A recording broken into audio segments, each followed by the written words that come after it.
This is the audio commentary for William Welch, Borderlands speedrun, completed in 99 segments in 2 hours, 29 minutes, and 2 seconds. My forum screen name on the Speed Demos archive is Youkai Dragoon, Youkai Dragoon. And if you want to check out some other great speedruns, go to Speed Demos archive. With me for this commentary, I have my friend Travis. Say hi.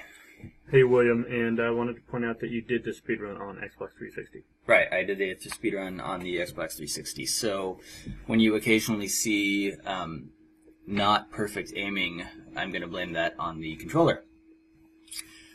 Right now we're sitting through the intro screen. Unfortunately, this cutscene is not skippable, which makes the first segment really annoying. Because if you want to redo it, you have to sit through this again. I know there are plenty of other games with even more annoying, longer, unskippable cutscenes, but being, 3 minutes was annoying enough, so I'm glad this segment didn't take too many attempts, although I probably should have done it a couple more times, because I lose about a second or two just in reloading errors and whatnot.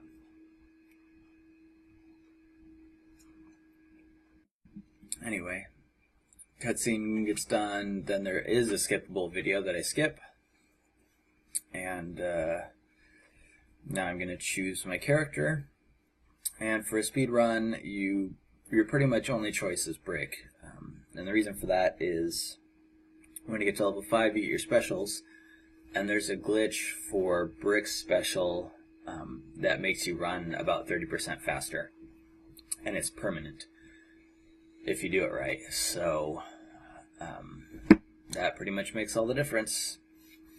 Lilith's makes you run faster and makes you invisible, but it's only a speed boost while you have the special active. And with Bricks, you can outrun skags and whatnot. So the speed boost is worth giving up, being able to be invisible or whatever. So definitely choose Brick for this one. I heard something about how you might not be able to do 2 super Bricks if you're doing a co-op game. So that might influence who you do, who the second character is in a co-op game. You might choose like Roland or something for the ammo regeneration. But anyway, getting off the bus, Claptrap's talking to me. Yay.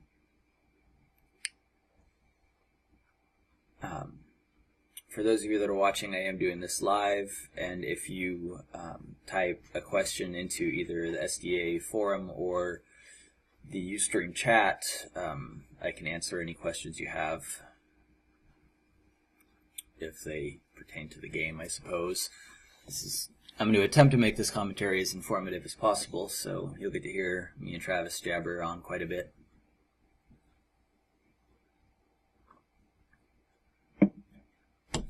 Do I finally get control of the character? Yes! And it only took 3 minutes and 40 seconds.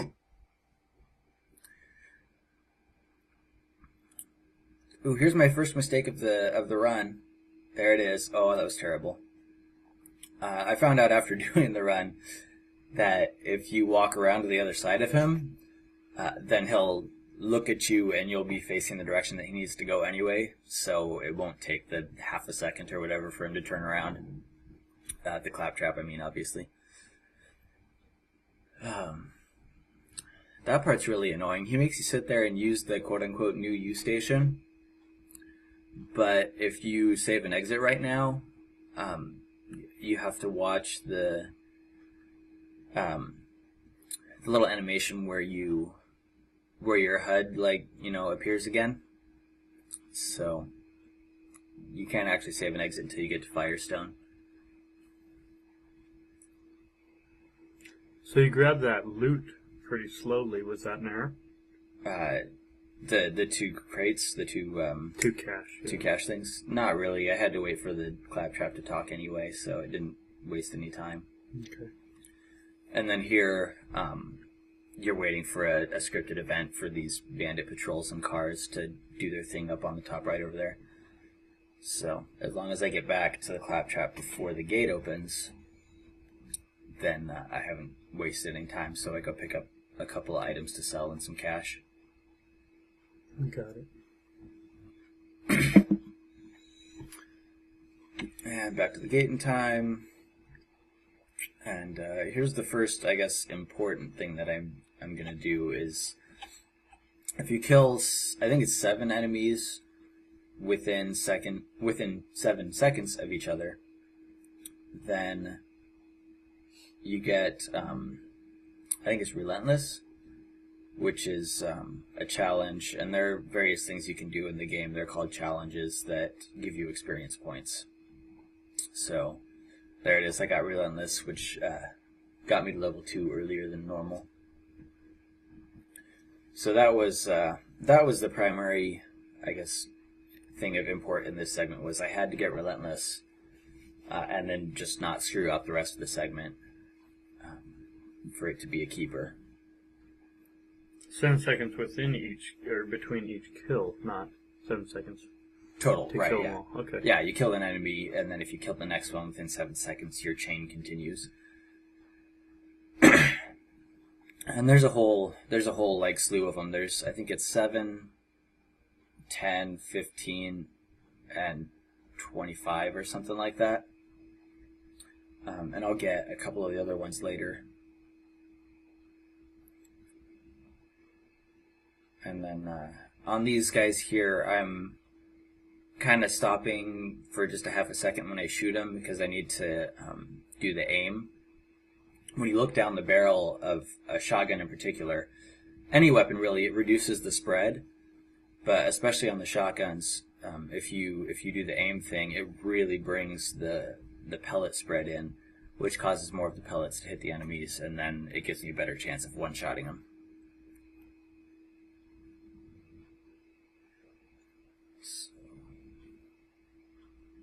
Are there critical challenges? Challenges for getting X number of criticals? Like headshots, killing them? Yeah. I don't go for any of them, but they exist. I might get a couple of them accidentally. I found out also someone's doing a 100% run, and apparently right here you can save and exit, and you'll end up in Firestone, and you don't have to wait for this little bit here for the button to activate. So if you save and exit as soon as you accept that mission, then when you reload, the button will already be active. Okay. So I wasted like 10 seconds there because I didn't know about that. What's a 100% run? 100% run is all of the optional quests. So the entire story and all of the optional quests. For this one, I'm doing an any percent segmented run. So I'm only required to do the missions I need to do to progress in the story. I do end up doing a couple optional ones because I need the experience. Because their experience to time consumed ratio is really good. But I'm not required to do anything except a story mission for this run.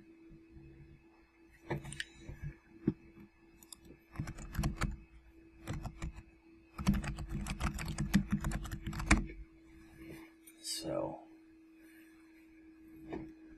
let's see, these guys, I kill them as they jump over the fence, and then when I move up here, I kind of line these guys up behind each other in case one of them shifts, I can still hit the other, but they both played nice. And then, I guess if you're going to actually follow like the way it's supposed to go, you're supposed to check the claptrap, and then come over and get this crate, or this toolkit. But you don't have to check the claptrap, so I just pick up the toolkit and run over to him.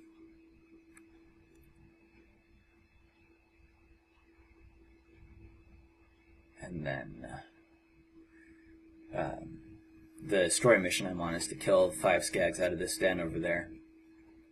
Normally you'd have to wait for the claptrap to open up the gate so that you can go get them, but you can start shooting them through the gate to save a little time. Although this gate is a pain in the butt, it ate 2 of my shotgun blasts, which is annoying, but This is still the fastest segment I got.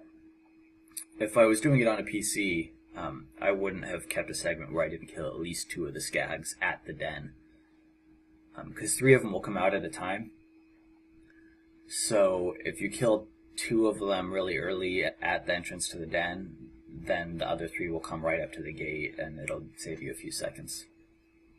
Now, after you killed that last skag, you left a lot of cash there. Do you not get cash strapped? No, and the amount of cash that I left on the ground there when I ended my segment was nothing compared to how much cash I'll need for stuff later in the game, so it's just not worth taking the time to pick up. As long as we're here... Oh, yeah, so I'm doing story missions here. Sell all the stuff I have, buy a cheap shield. I'd like to thank Luke Jervats and BMank on the Speed Demos Archive forum. They basically figured out this entire route already. They previously both were working on a speed run, and each of them ended up stopping for their own reasons. So I picked up the run and used pretty much their entire route plan with a couple really minor adjustments. So I'm going for the next kill challenge when I do this mission to kill the bandits, and it's 10 kills. So what I'm doing is I kill those 2 skags to start my chain, and then I just have to finish out the 8 bandits within 7 seconds of each other, and that'll get me my 10 and finish the mission, and then I can just end my segment. So that's why I killed those 2 random skags back there.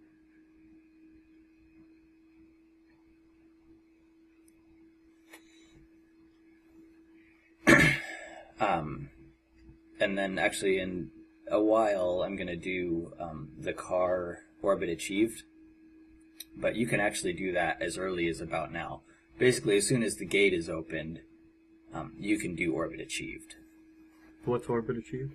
The car jumping one. So when you get the car, there's a series of challenges for being in the air for, I think it's 5, 6, 7, and 8 seconds or something like that.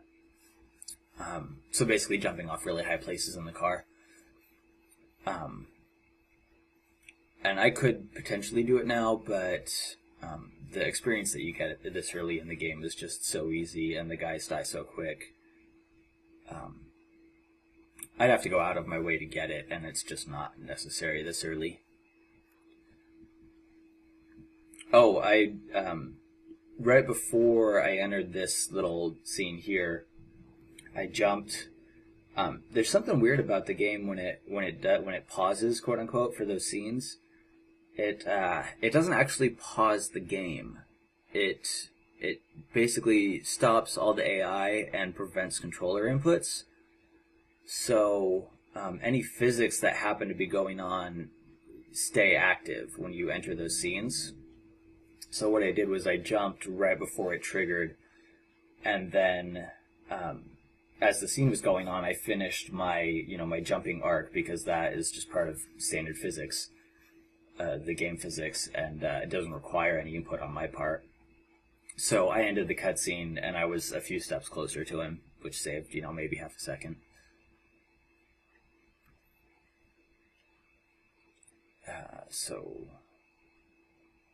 Yeah, it also works. You'll see later when I'm in Crom's Canyon. I enter the scene for showing Crom for the first time, and my shield regenerates while I'm in the scene. So it's obviously not actually pausing the game, it's just preventing any sort of, inputs. So yeah, I ended my segment out there because it saved me having to run back to town here. Because you always start at the new use stations in Borderlands. There's basically a new use station in every area. In a couple, there's 2 of them. But anyway, anytime you exit, you start back at the new use station, and in this area, it's Firestone. So since I needed to be in Firestone anyway, I ended my segment out here, which saved me this run. Let's see. So now I'm off to kill 9 toes. I forget what the story reason is, but I mean, he's a bad guy, so I'm gonna go murder him.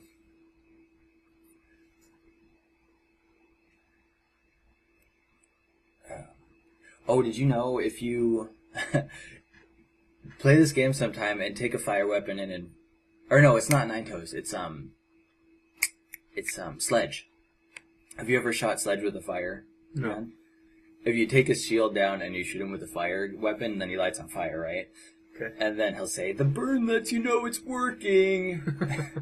That's awesome. You should try it sometime. It's pretty funny. Like if you keep the clipper, if you happen to have a fire SMG or something, after you take his shield down, you can light him on fire, and it's pretty funny. Nice.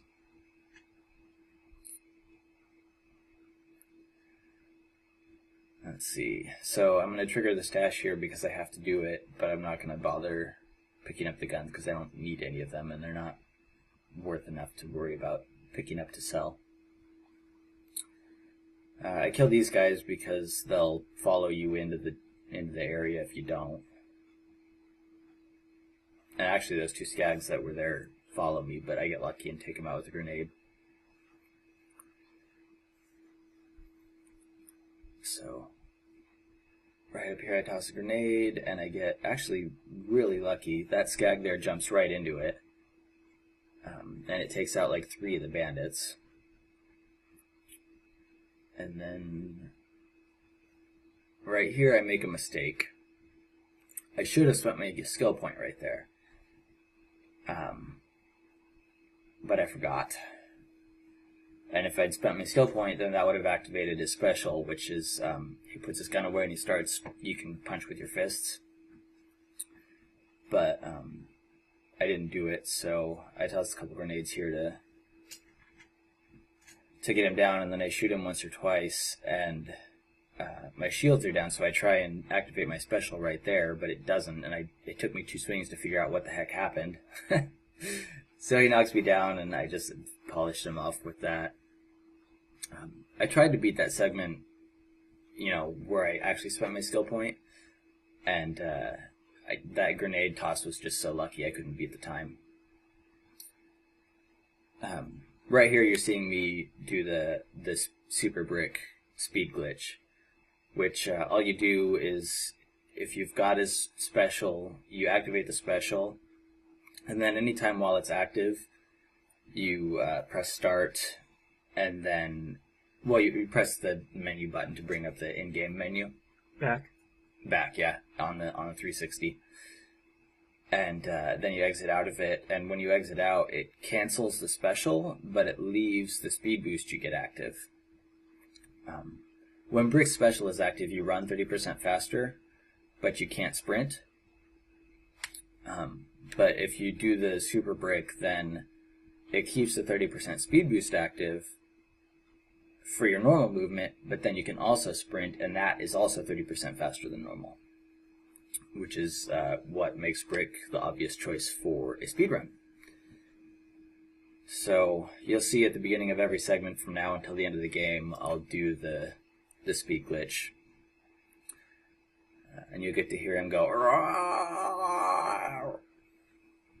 Anyway, so now I'm on Bonehead, which, when you do Bonehead, you get the car.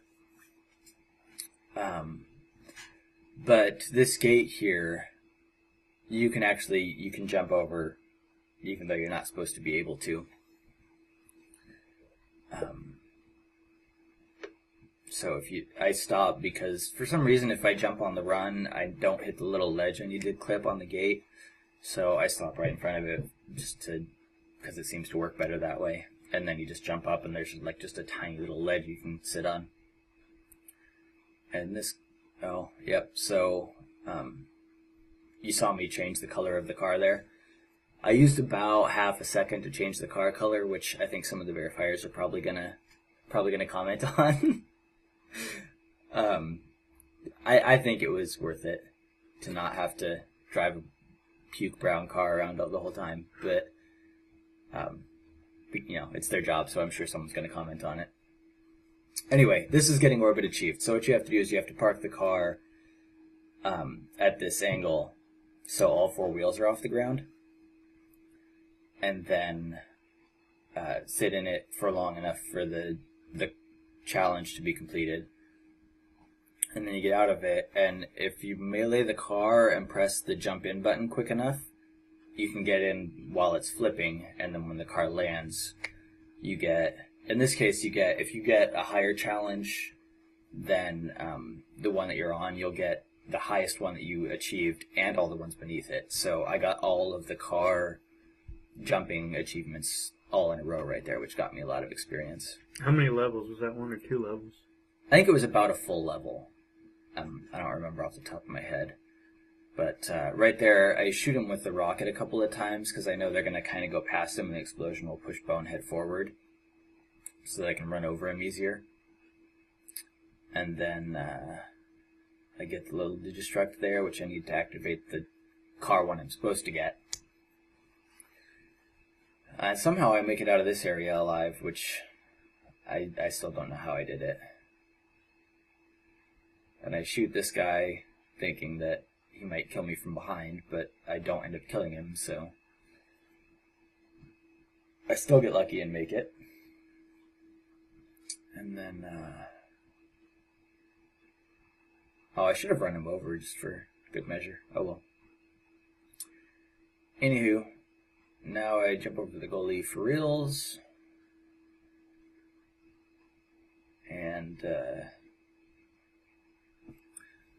And then activate the switch. I could have ended this segment basically the second I picked up the Digistruct module, and then run from Firestone to the car and done this. But it's pretty hard to screw up after that point. So and it wouldn't have really saved me any time. So I went ahead and just did them both in the same segment. And then right here I luck manipulated that grenade mod out of the machine. Which basically just means that I started the segment and ran to the machine to see if it had the one that I wanted. I needed either a longbow or an explosive bouncing Betty. And if it didn't have the one I wanted, then I just restarted the segment until I got it. There's going to be a couple of cases of luck manipulation in a segmented Borderlands run because all of the weapons are randomly generated from available parts. So, like, each gun has, like, a stock, a magazine, a scope, and a barrel, or something like that. And there's, like, 5 or 6 at each level that can be used to make a gun. And so when a gun gets dropped in the game, or you find it in the chest, it generates it randomly from the parts that are available at your level. So for a speedrun, especially a segmented one, you want the best weapon possible, so you have to kind of manipulate a good randomization draw out of it. So these things that I'm getting here, I'm doing, what the heck is the name of this quest? Journals. Tannis is a pretty funny character. I highly recommend that you do all the journal quests if you are playing the game, because listening to the journals is pretty funny. But anyway, I do this one for the experience. But I probably shouldn't have. It takes a little bit of time, and it might be a little faster to just get, like, I think I don't get one of the chain killer challenges.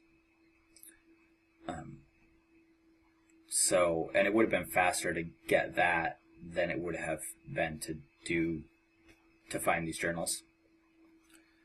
So, I didn't know it at the time, but that was kind of a mistake I made in this run.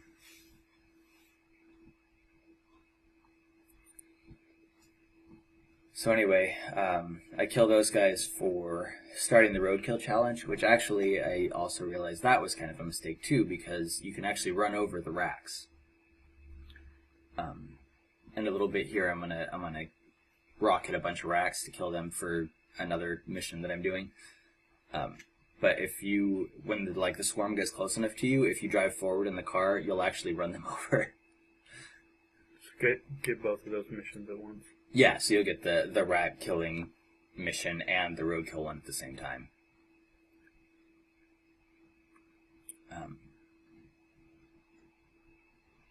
So yeah, I lock onto them as soon as they start coming out of the rakk hive here. Yeah, when I played through this, I knew I had to get to a rakk hive, and so I saw this. I was like, "Yeah, there's a rat coming out. It's got to be the rakk hive." And I sat there waiting for it to pop up so I could kill it. Because you thought I was the one that you fight at the end of the game, like most of the way through the game. Right. Yeah, I actually didn't realize until I think I was well done with my second playthrough of the first character that I made. I never realized that those were actually rakk hives. I thought they were just like nests or something that the rakks had built. But yeah, they're actually buried rakk hives. I don't know why these rakk hives sleep for so damn long that they end up buried, but right here I'm going to shoot that thing because I need to get up on the roof for one of the journals. And while you're up there, the other bandits, have a nasty habit of shooting that while you're up there and either killing you or knocking you off of the roof. So I destroyed that just so that wouldn't happen. And then I get the thing that tells me that the key's not here anymore. And then jump up on the roof.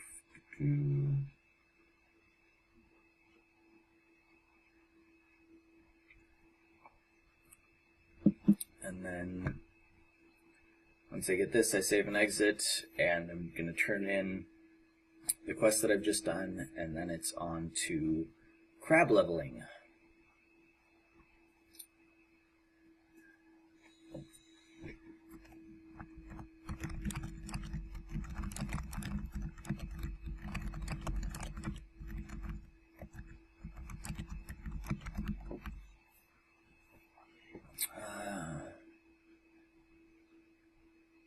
I don't know why the last recording I picked up decided to start now. I guess probably just because it wasn't finished when I ended the last segment.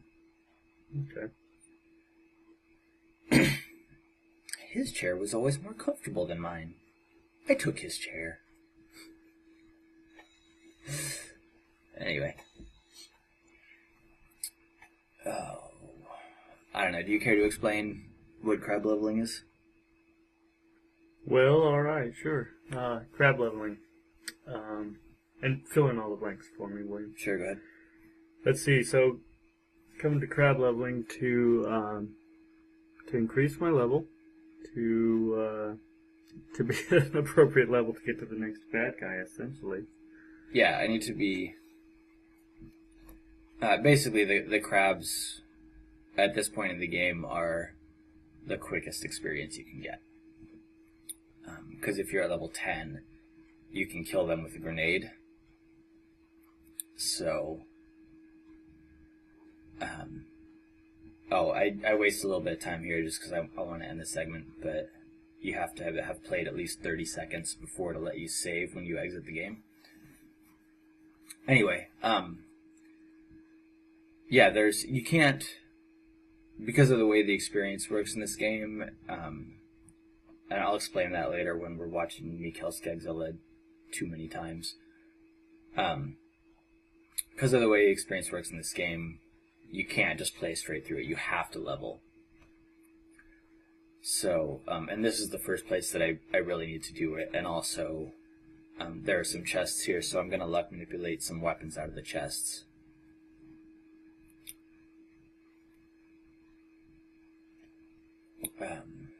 So these first couple of segments I'm doing just to get to 12 because if I run in farther before then, I'll just die too quickly, so it's safer to just kill a few of these guys and get to 12 and then go further into the cave for the chests that I need. You mentioned earlier that you were luck manipulating a particular grenade, right? Was that for this segment? Yeah, actually I luck manipulated, so I said I need a longbow or an explosive bouncing Betty. I think at the beginning of the segment where I turn in the quests, I do a second luck manipulation of the other one. The Bouncing Betty are what I'm using now, because they're good for killing these crabs. Because what the Bouncing Betties do is, wherever your grenade lands, it bounces up and then it shoots out like 5 or 6 more, and each one of those is the standard grenade blast and can kill an enemy. So, so I use those for this segment, and then the reason I get the longbow is because I use those later for grenade jumps. And you want the grenades damage you, so you want a low level grenade, one that doesn't add much damage, so that you don't kill yourself with your own grenade when you're trying to do the jumps.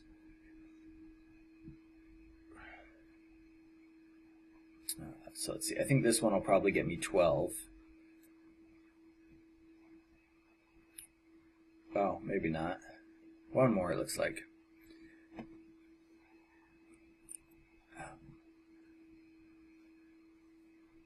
So, are you there buying grenades to waste the time, the 30 seconds before you save? Is that what you were getting at? Well, I have to, well, I need grenades. I need the grenade. I need to fill up my grenades so that I have them for the next segment.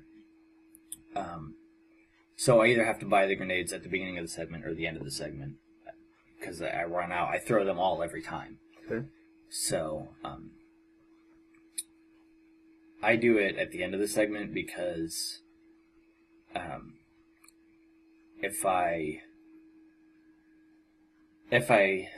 it took me a few attempts to do each of those because I have to kill all 4 of the crabs. And if I don't, then I restarted the segment. So it was quicker to as soon as the segment starts, run up and grenade the crabs, and if I missed some, restart.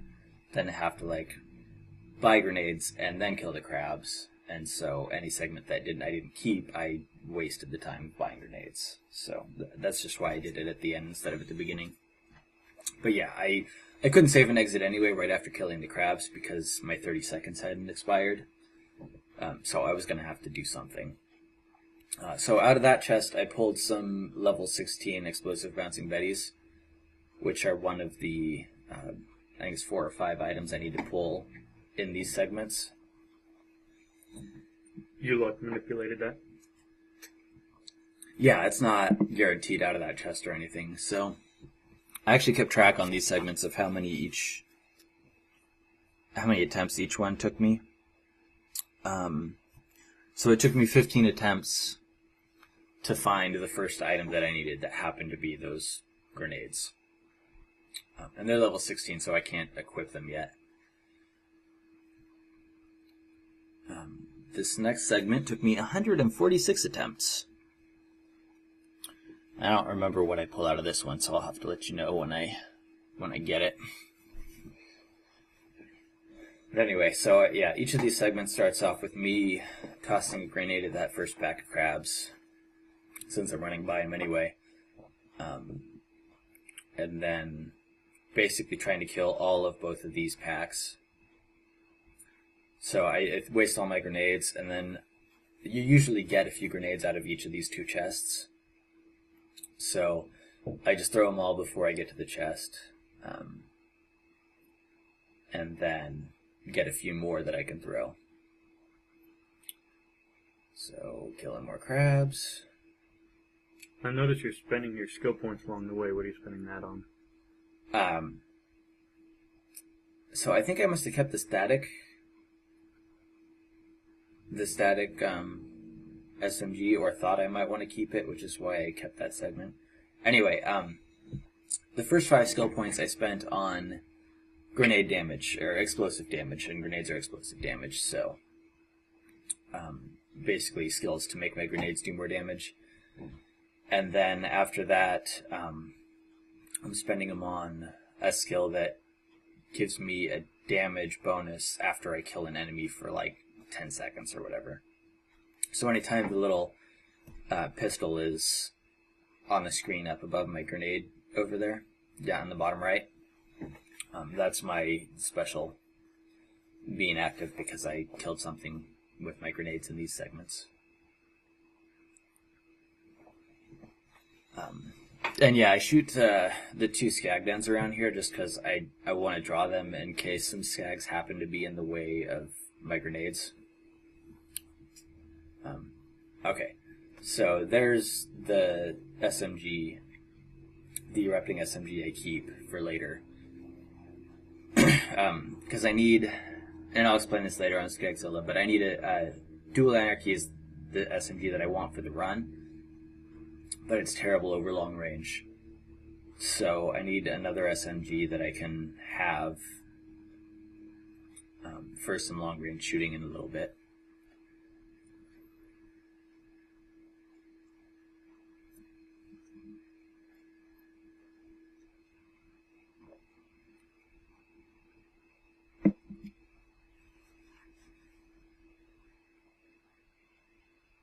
Yay, level 14.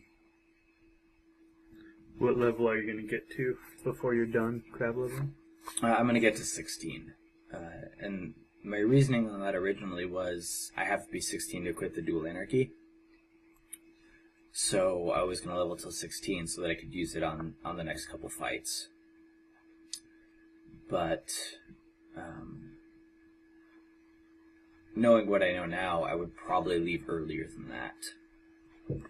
I keep this segment because I thought I might be able to use that Crimson Thumper on Skagzilla, because it's actually got the double modification on it. So every bullet it splits into 2, basically. Even though it's really slow, it's got high damage and it's got the double, but it turned out to just not be that good. So I found that out later and ended up selling it. Where did you ask me move? Oh, 16, right. Yeah, so I thought I needed to be...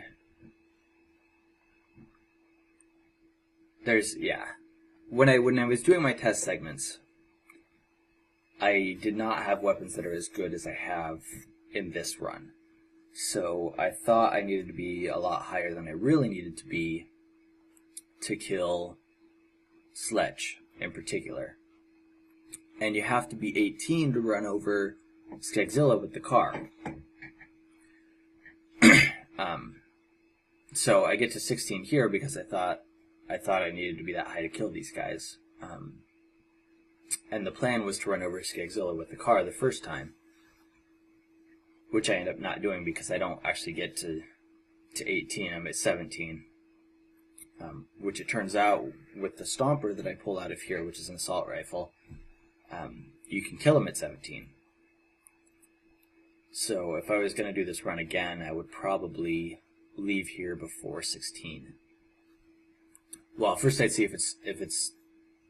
if Sledge and Roid Rage Psycho can be killed in a reasonable amount of time without the Dual Anarchy. And then if they can, then I would leave just in time to get to Skagzilla at 17. Because he's worth more experience than these crabs are per second.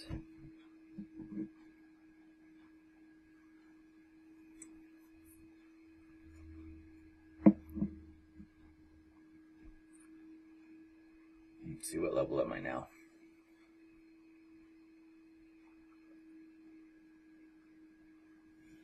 Uh, 15, so a couple more segments.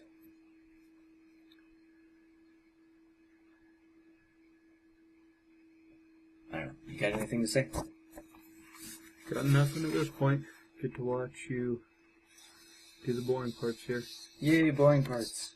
Grind it out.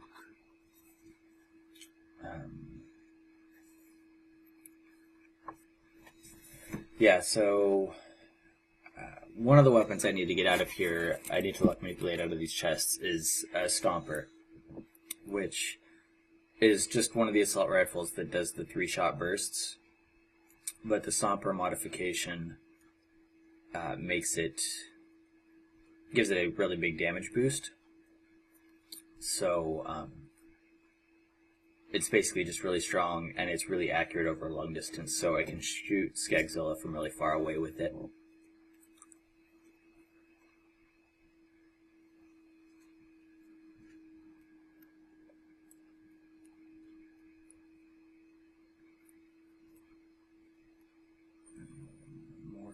crabs. You got crabs? Yeah, it sucks. Crabs suck, man.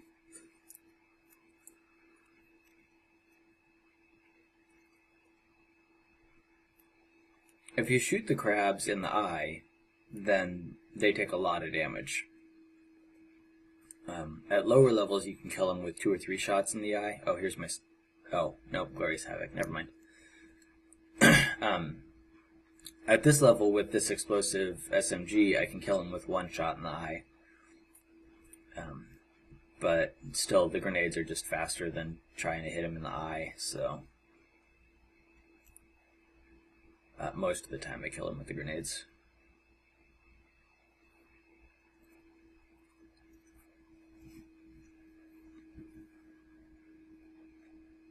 And then,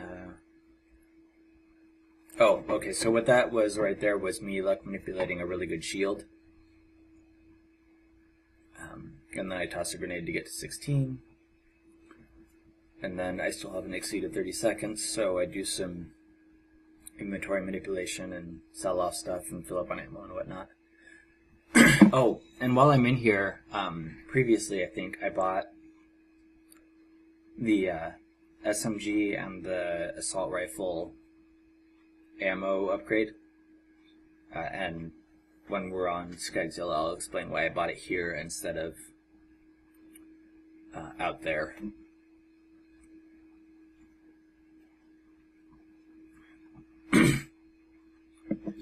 So now I've got my dual anarchy on, now that I'm 16. Yeah, and if you're doing a segmented speed run, you have to have a dual anarchy. There's no getting around it. It's just, it's too good of a weapon to not luck manipulate. And the reason it's so good is they're usually pretty quick submachine guns with a large clip, and they shoot 4 bullets every shot. And the reason they do that is the anarchy modification makes it shoot 2 bullets. So if it basically it makes it a 200% burst fire. Anyway, so the anarchy modification, when you pull the trigger, 2 bullets go every time. And then the dual modification makes each of those 2 bullets split into 2. So every time it fires, 4 bullets actually leave the chamber, or leave the muzzle. And then each of those bullets does its normal damage, and each of them can critical. So if you've got an enemy with a fairly decent critical hit area, and you're tagging him with 4 criticals every bullet, you know, it does so much damage. And even if you're not, you know, if you're shooting someone with 4 bullets out of an SMG that fires really quick, it just does so much damage that it's way better than any other gun. And most of the time in a speedrun, you're not, you know, it's only good for not terribly far of a distance, but you're never really so far away that it's not good to use it. The only time in this run that I don't use it is when I'm killing Skagzilla. So, right here I'm just waiting for the door to open.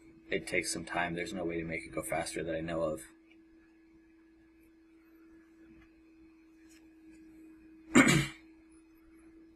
And then, on to Roid Psycho. Yay! Right here I'm going to toss a grenade to kill that guy right there and activate my damage bonus. And then Roid Psycho goes down. I tried to get to the point that I could kill him without having to reload the DA. But, like, by moving in further at the beginning so that I could get more criticals on his head. Mm-hmm. But I just couldn't make it happen, so. Oh, here's my first grenade jump of the run. So that's the longbow grenade. There's basically a few ways you can do a grenade jump. If you have no grenade mod on, then your grenade you throw it and it'll just bounce and land where it does and explode. which is okay, I guess. You can use stickies, which wherever they land, they stick to. So if you toss it in the ground in front of you, it won't bounce around. It'll just stick on the ground, which is better, but you still have to, like, you know, you still have to throw it in the arc and get it to land kind of where you want it to. And then the longbow grenade, it flies on a straight path directly where you're aiming, and then when it runs into something, it just falls to the ground. Well, in this case, most of the time, I'm throwing it at the ground, so it flies until it hits the ground, and then it just lands there. So it lands exactly where I want it to be for my grenade jump, which is why I used longbows for my jumps this whole run. It's not particularly sticky, but it also doesn't bounce. Right, it doesn't bounce. So whatever it runs into, like if you throw it at the wall or at a person, if it like there's anyway, if you throw it at the wall, it'll run into the wall, and then it will just act like a dropped object. So if you know, it'll fall straight to the ground, or if there's a slope, it'll roll down the slope or whatever. But all of the grenade jumps I do, I'm basically standing on flat ground, so I don't have to worry about that most of the time. But yeah, if there's like an enemy in the path, like this guy right here, this first bandit right here, I tagged him with a longbow more than a few times, and it dropped early, and I had to restart the attempt because my grenade didn't land where I needed it to. So at this point, the grenades are taking about half your shield to do this jump. Yeah, if I had a more powerful grenade mod, then they might be killing me, actually. And so those 3 grenade jumps there basically let me skip the whole headstone mine.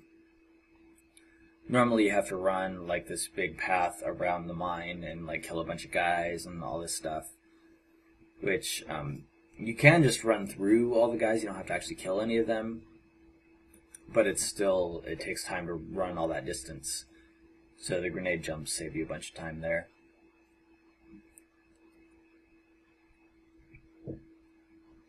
This is the fire weapon guy. If you shoot him with a fire weapon, he goes, "The burn lets you know it's working." Oh, and he's not my friend. So there's some grenades here to drop his shield.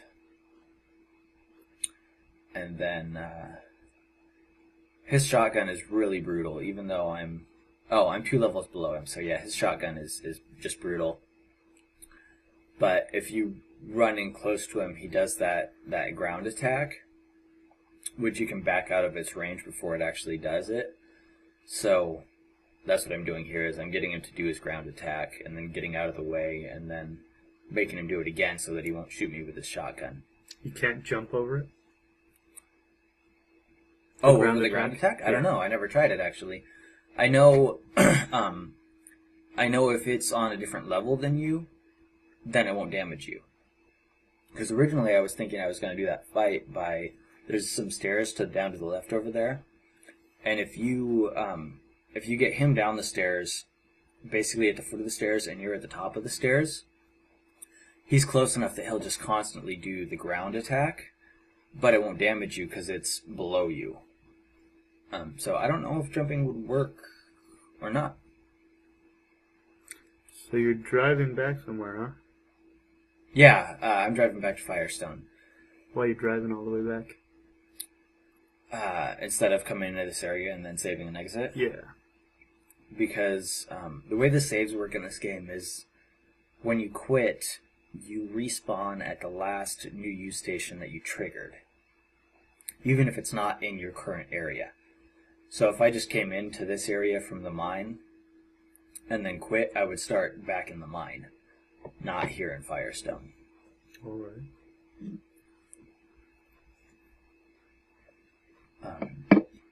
And actually in the next area that I'm going to now, the new use station isn't active to start. So this segment here ends up being a pretty long segment because there's a few things I have to do before I can quit and start in the new area. So we'll get to that in a minute. First I gotta drive there and wait for the claptrap and all that good stuff.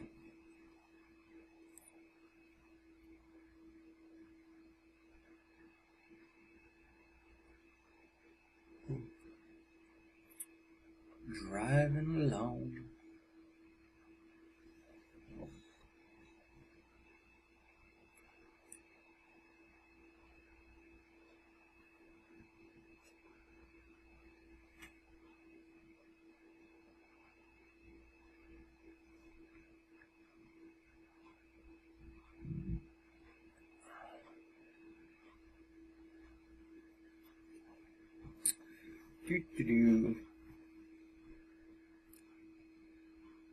Alright, in the new area.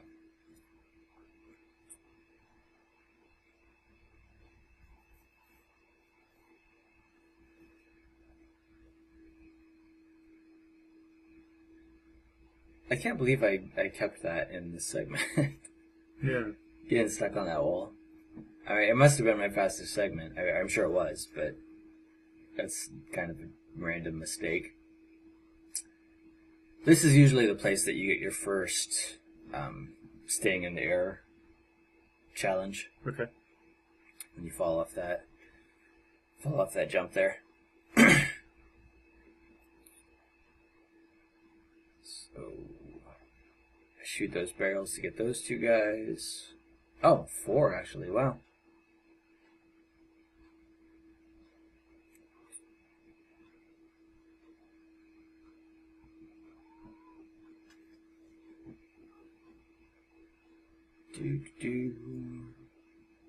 And this is kind of the first, I mean, other than those 2 bosses, this is the first place on a normal enemy that you get to see just how good the DA is. Just look at look at how those criticals take that guy out. It's just ridiculous. It looked like when you first entered this, you had a different submachine gun on. Yeah, I had the explosive, my long range one on, so that I could shoot those barrels on top of the. Because there's a couple of guys up there. So once that gate over there opens, there's this bruiser guy right there that normally you have to kill in that area to get in the back door. But if you run into that little corner that I did just a second ago, he'll come out of the door and it unlocks the one on the side that I went in. So you can get in behind him and not have to kill him. Although someone pointed out later that I probably could kill him with my dual anarchy, and he's worth a lot of experience. So if I ever do this run again, I'm gonna try killing him and see if I can get that to work.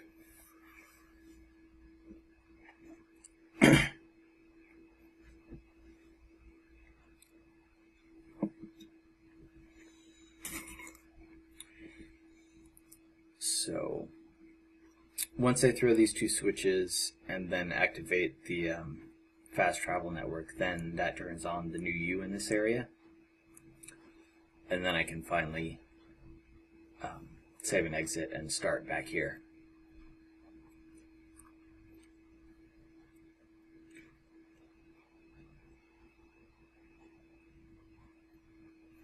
So there's that. Let's see. And then I think these next 2 segments are totally waste. Oh, nope, not yet. Never mind, hold on. So this segment is going to be Big Game Hunter. Well, this one and the next one are going to be Big Game Hunter, which is killing Skagzilla the first time so that I can get him to respawn for me for experience. So I get the bait here.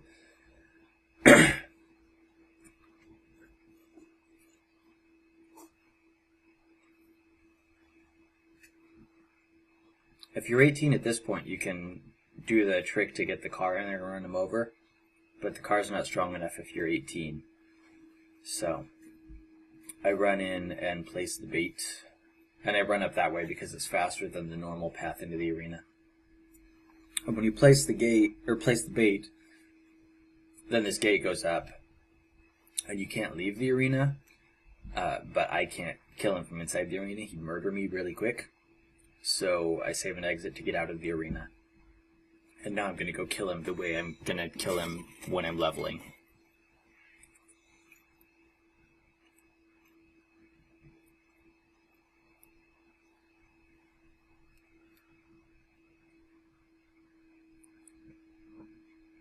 That jump is a little bit tricky sometimes.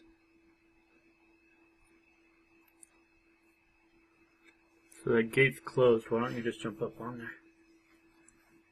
If I get any closer than I am, basically if you get on that metal grate, then he'll start moving forward. And he can't get out of the arena even when the gate's not closed. Which, anytime after the first time you kill him, it never closes again. Oh. But if I move forward, then he'll notice me, I guess, and move towards me. Which just I'd waste the few seconds it takes him to get over here and for me to position him so that I could shoot him in the critical spot. So it's better to just... This gun is accurate enough that it's better to just leave him back there and shoot him across the distance.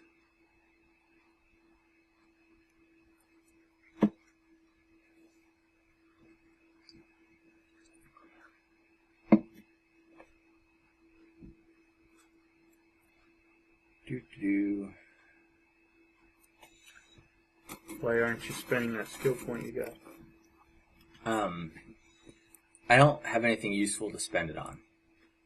All of the skills that I could spend it on at this point are primarily they're ones that either don't help at all or like help. They give you a bonus after you kill an enemy, and I don't ever kill anything else while I'm fighting him, so there's no point in spending that right now because I wouldn't even be able to use it.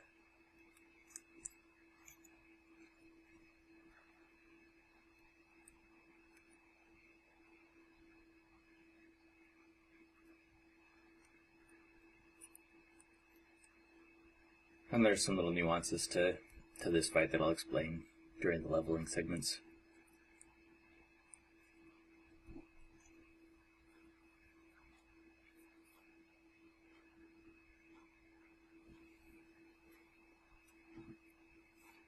This fight sure took a while. I can't believe I actually kept this segment.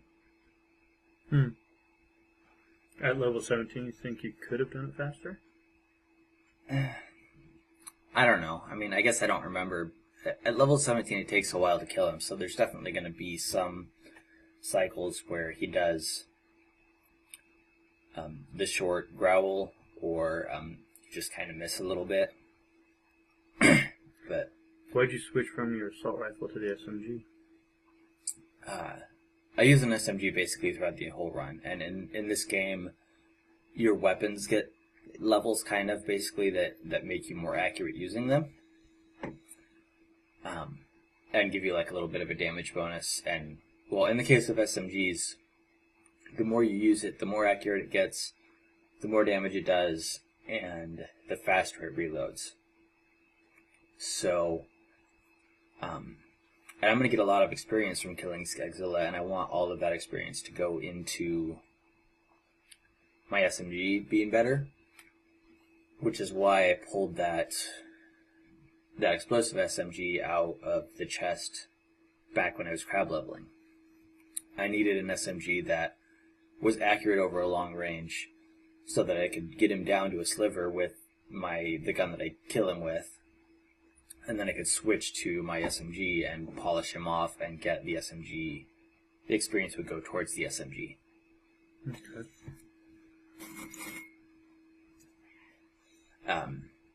And this little thing I'm doing right here is Ghosts of the Vault, which is just a little side quest that's worth a pretty decent amount of experience, and I was in the area anyway, so I do it because it's quick.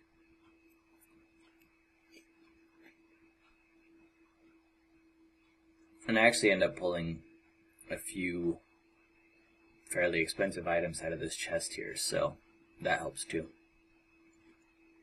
Did you like manipulate these chests? No, I didn't bother with this one.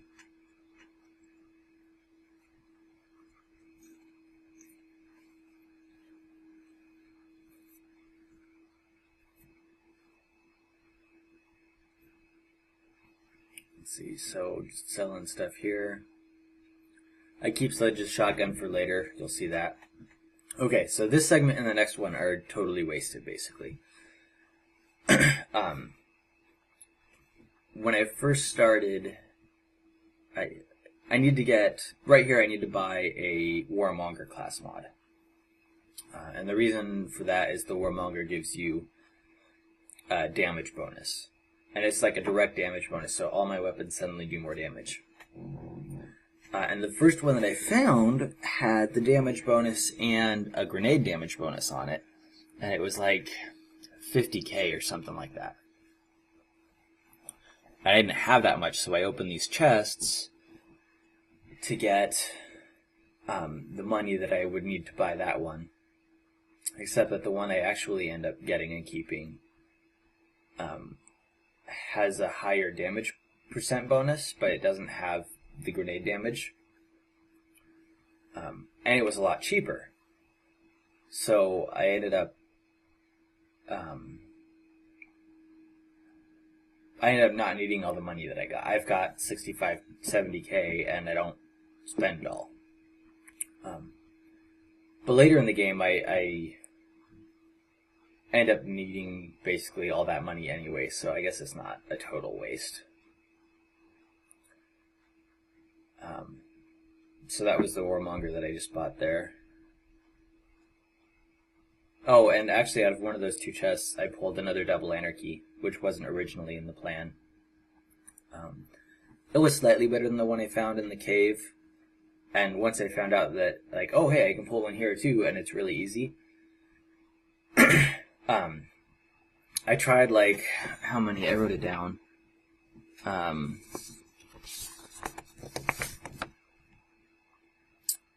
I tried 190 more times. Like, that double anarchy I pulled was the very first attempt.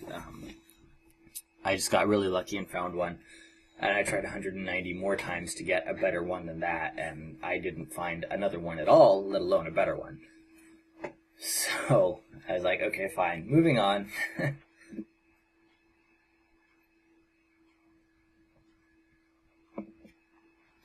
So now I'm on to the actual killing him. How many times do I kill him there? Like, at least 10. Looks like 16 times. Holy cow. The reason I'm killing him now is because I need to be 25 to run over the second Janus brother with the car. Reliably. I think it can be done at 24 if your car is basically at full health when you hit him. Okay. But it's hard to get your car into the place where you run him over without taking some damage. So, that's another thing that if I was going to do this again, I would probably leave here earlier, and I'd do a test to see if the other brother can be killed with the car one level down. Because if he could, that would save me like 3 or 4 of these segments.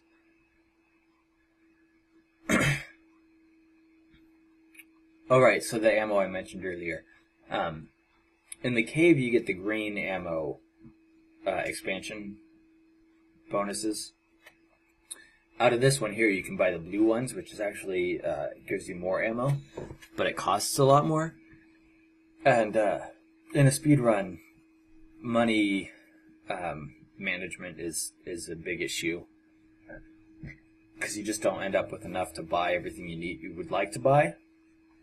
So, the reason I bought the green ones out of the cave instead of these blue ones is because they were cheaper, and the green one gives me enough ammo to kill Skagzilla, I think 3 times before I have to buy ammo again.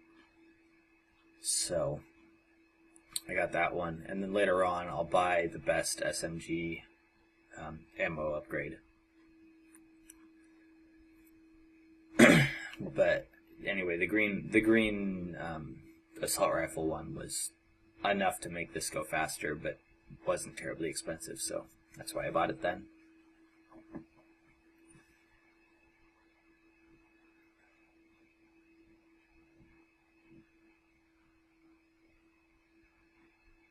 I hope you got something exciting to say, because this is going to go on for about 20 minutes.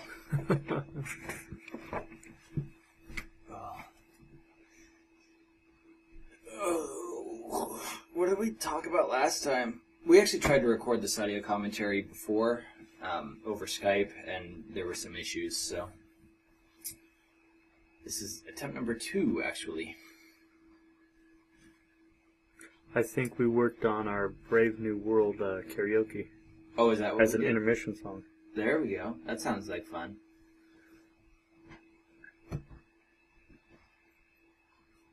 Ooh, are we ever gonna do a whole new world, not a Brave New World? Oh, from a whole Aladdin. new world from Aladdin? Nice. That's. I was wondering what you were talking about at first. I was like, that movie doesn't have music in it.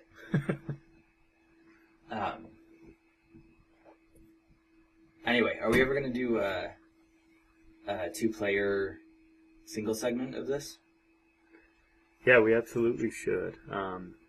Which is going to take less time, a single segment or segmented? I don't know. I don't know that it really matters, but this segmented one will obviously be able to be done in shorter time commitments. Yeah. One of the guys that's watching us do this live mentioned that we can jump inside and get the Skagzilla drops. That's true, and I think I considered it when I was doing the run, but I don't need the money, basically, is the short of it. And going in there to get it would cost me about 10 seconds an attempt, every time that I went in to pick up the stuff. So when I was doing my test run, I played with, right before, basically when I switch over to the submachine gun, running in there and tossing a couple grenades or just shooting him while I'm running in and basically meeting him halfway and then picking up the stuff. But it takes too long considering I don't need the money. I don't really need the money. So because it took like 10 seconds basically to do that. And if I really just needed money, then later on when I get to New Haven, there's the 4 or 5 chests that you can open up all in like a minute that are worth significantly more money than whatever I would get off Skagzilla. So, was considered, but did not do it.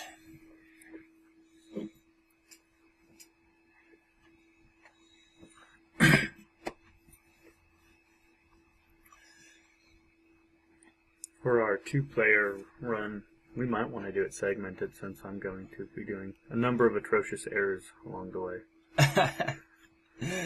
Yeah. Yeah, I mean, if we want to do a single segment, I'll have to come up with a route. I mean, if we do it segmented, we can basically use this route.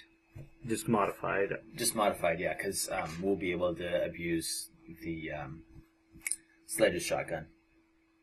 Okay. Which, I mean, it basically will just make running to new places a little bit faster. But yeah, it'll modify it. Well, it'll actually probably cut a few of the early segments out because of early on where I save and exit so that I don't have to run back to Firestone. One of us can just be in Firestone, and so we won't have to segment in a few cases. So, I mean, it'll change the run a little bit, but we can basically use this plan to go through the game. And what do you mean about abusing Sledge's shotgun? Oh, okay. The only time I use it in this run, actually, is later on Baron Flint, which you'll see what it does. But basically, Sledge's shotgun has knockback, which is kind of basically the same thing that the grenades do. So if a grenade explodes near you, like how I do the grenade jumps, I drop the grenade and then I jump, and because I'm kind of moving away from it already, it pushes me even further. Well, Sledge's shotgun does that, except probably even more than the grenades, and it shoots 2 shots right next to each other. So if you have your buddy that's got Sledge's shotgun, and he crouches down and aims upward a little bit, and then you jump in front of him and he shoots you with Sledge's shotgun. You have to trigger a duel for this to work, because you won't actually hit them if you're not in a duel. Okay. But if they shoot you with Sledge's shotgun, it'll throw you like far. Like, for instance, it would throw you from where I am right now most of the way to Skagzilla. Okay. Over half of the distance. Like, probably it would throw you to maybe like about here is where you would land or something. It throws you pretty far. So when you like enter a new area, you could do that to like toss your buddy further ahead in the run.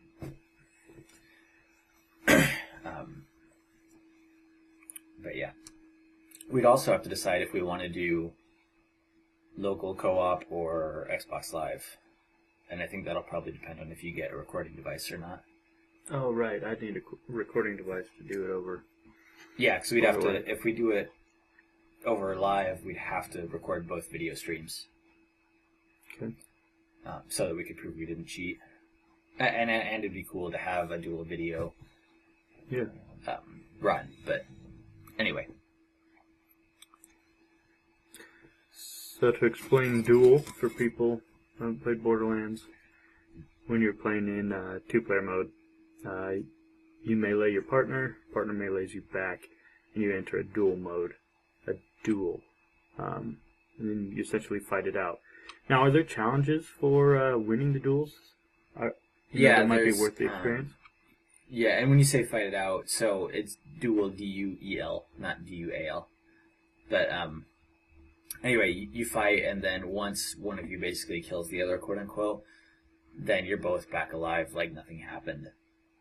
So it's not particularly detrimental to do it, other than it takes time. But yeah, there are challenges for winning duels, and I think the first one is 10. So depending on how long it would take you to do that, it might be worth it to have one of the people win 10 at the very beginning of the game.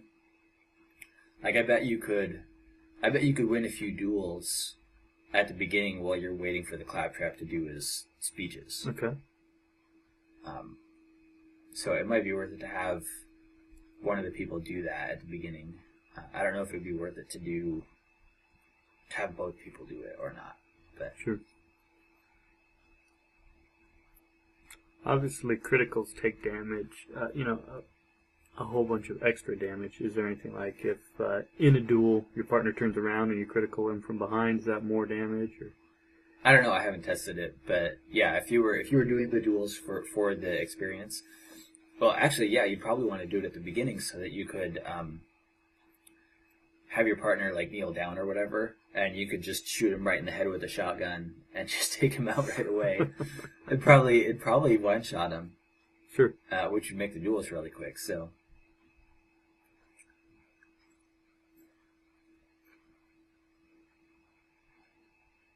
Why though? I'm just thinking through. Why to take advantage of that shotgun, Sledge's shotgun? Why do you have to be in duel mode to launch your partner? Because you don't. If you shoot your partner and you're not in duel mode, if you shoot like in their direction, your bullets just pass right through them. They don't actually hit them. Okay. So if you were to try and shoot your partner with Sledge's shotgun, you wouldn't hit them, and so the knockback wouldn't activate. How does duel mode deactivate? When you start a duel, this ring kind of generates around you. It's this big, kind of just wavy line wall that you can walk through. So for the duel to stay legitimate, you have to be inside of the arena that gets generated around you. So you can finish a duel by either leaving the arena or by one of you falling to the ground. Okay. So when you do the Sledge's shotgun tossing,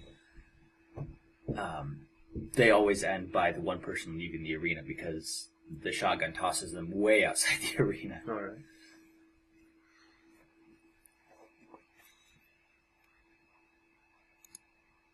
You were thinking that Soldier, what's his name? Roland. Roland would be the second character for... If you can't super brick, I think it would either be Roland or Lilith, depending on a couple things. But yeah, Lilith, because she could let the second person bypass some enemies and run a little bit faster in certain occasions. Mm-hmm. Roland might be useful though for if it was a single segment run. I would definitely say Roland for the ammo regeneration and the health regeneration. Okay. For a segmented run, I would probably say Lilith because of the speed boost. Because basically, anytime you save an exit, you start near a vending machine so you can buy ammo. So running out of ammo is not as much of a deal during a segmented run. Sure.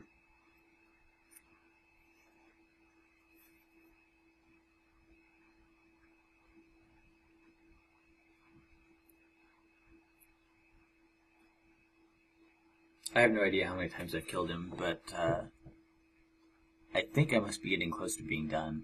I don't think I get to 24 from killing him, so...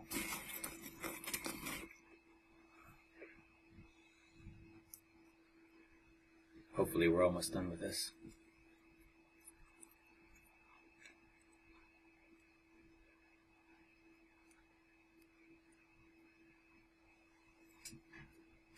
Oh, and like right there, I'm not shooting him for a second there. When Skagzilla's basically got two roar animations. There's the long one, which is great, and then there's the shorter one, which is a little bit higher. He doesn't like crouch down as far, and it's shorter.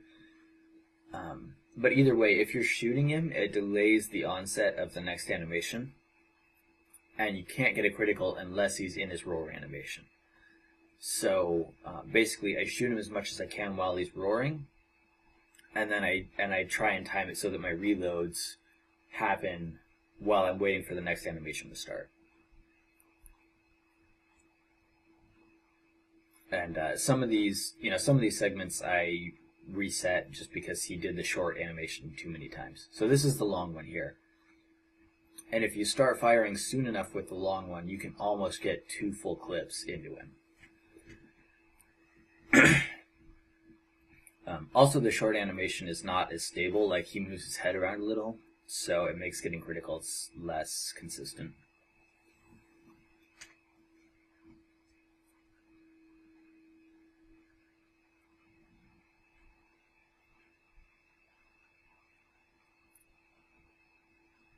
Oh, you're kidding me, I'm killing him again?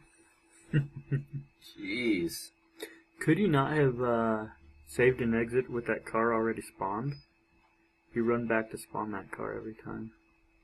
No, anytime you exit, there's no cars on the map when you come back. Okay.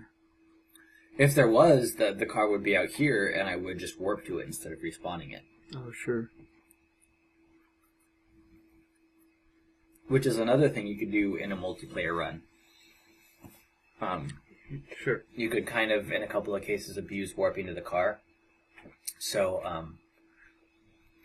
if you had a quest or something out in one particular area, but you had to make a trip back to Firestone to do something between them, you could have the one person drive out to the place where you want to be, and then once the second person had got done doing whatever they were doing, then they could warp straight to the car instead of having to drive on their own.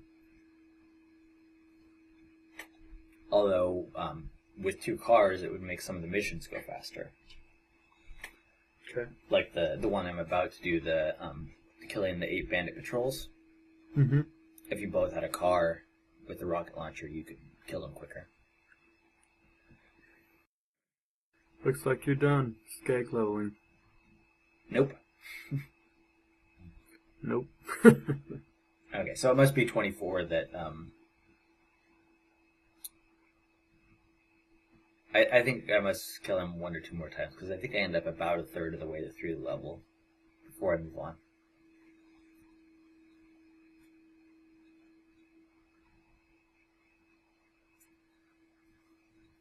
Yeah, so we'll call that bad aiming I just did right there, due to me being... Dual joysticks. Yeah, due to not having a keyboard and mouse.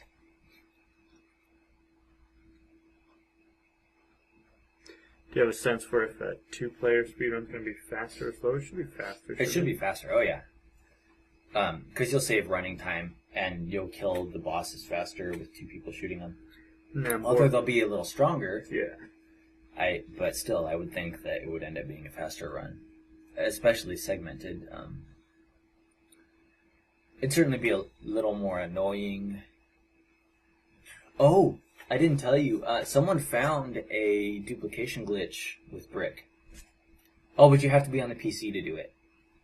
So we wouldn't be able to use that.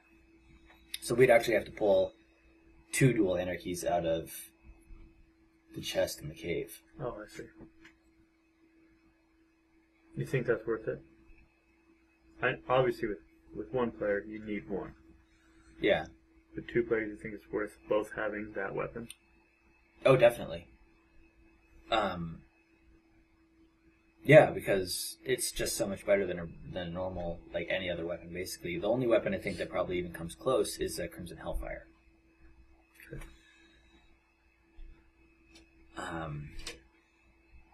So, yeah, you would need to, for, there's a few missions where you have to kill, there's a lot of places where you have to just kill normal enemies, like guys, And anytime you're killing a person, it's significantly faster to have a dual anarchy.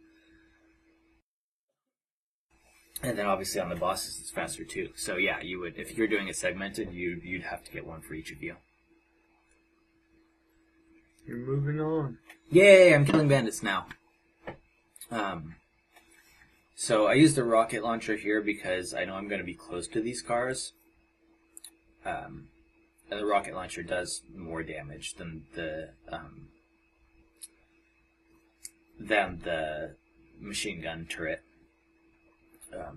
But you have to hit them for it to do more damage. If you miss, maybe once, definitely twice if you miss, you just waste so much time because the rocket launcher takes a lot longer. So a few of my resets on this one were due to just missing too many times with the rocket launcher.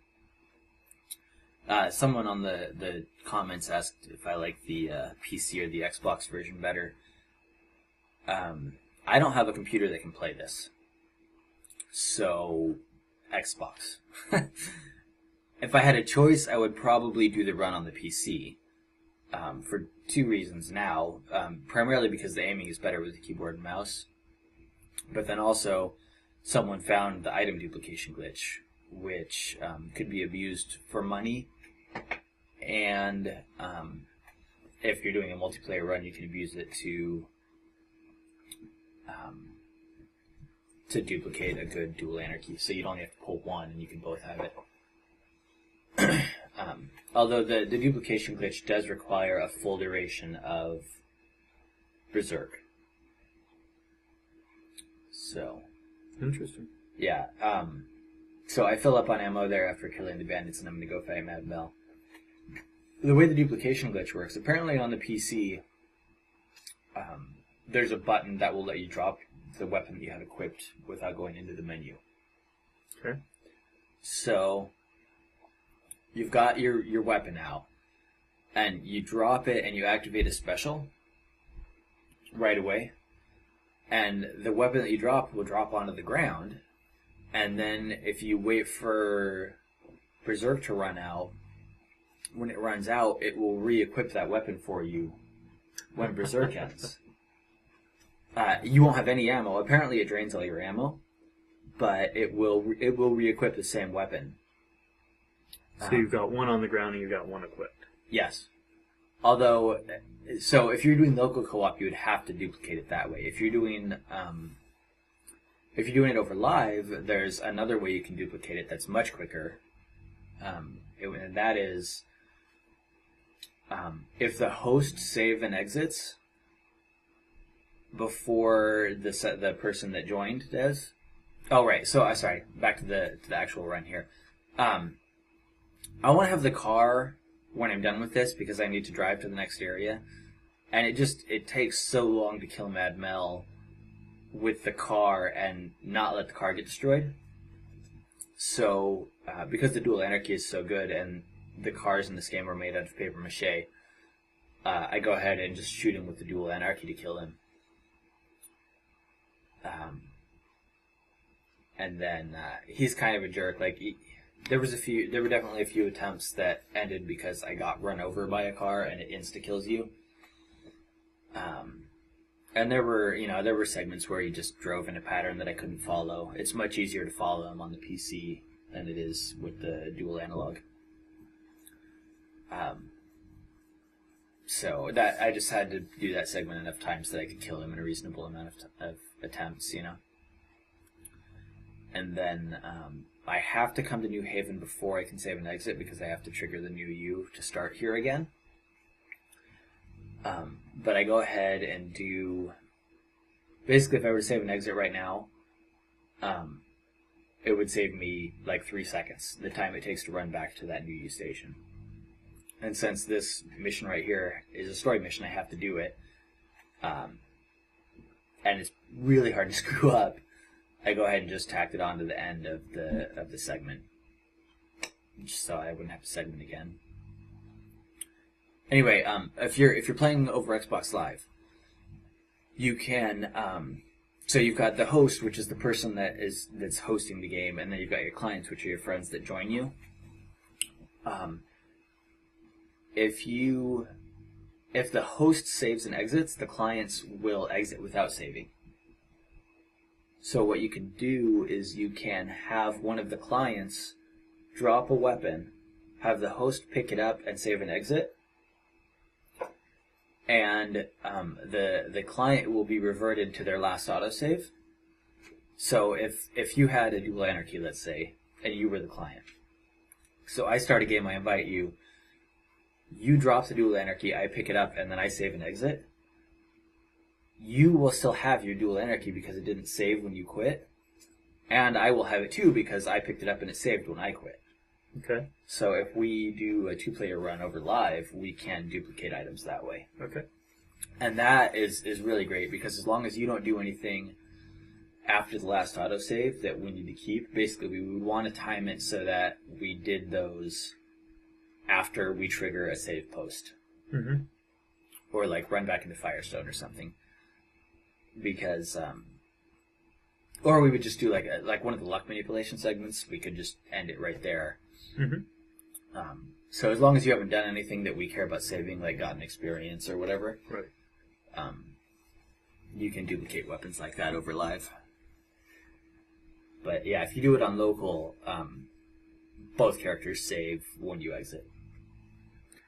When we are grinding for luck manipulation and 2-player speedrun, are we both going to need to be actively playing while we luck manipulate, or can... Well, first of all, let me explain what I just did there. I drove by that outpost over there to trigger it. I have to run to Tanis here. But if I don't trigger that outpost when I save and exit, I'll end up back in New Haven. So I went a tiny bit out of my way to trigger that outpost so that I'll start there in a second. And normally you're supposed to go around, but if you do it just right, you can run up that wall there and save some time. So anyway, what did you ask? I was asking, when we're grinding, just grinding through to luck manipulate something, right. And 2-player, do we both have to be playing at that time? I would think so. And sorry to interrupt again, but I'm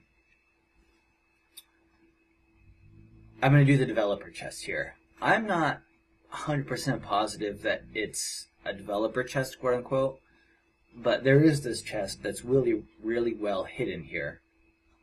And it's a high-level chest for when you can first get to this area. I think it's a level 25 chest. And you can... No, it's got to be higher than... It might be a 28 or a 30 chest. So it's a little bit high, and it's hidden under this ledge here that is tricky to get to.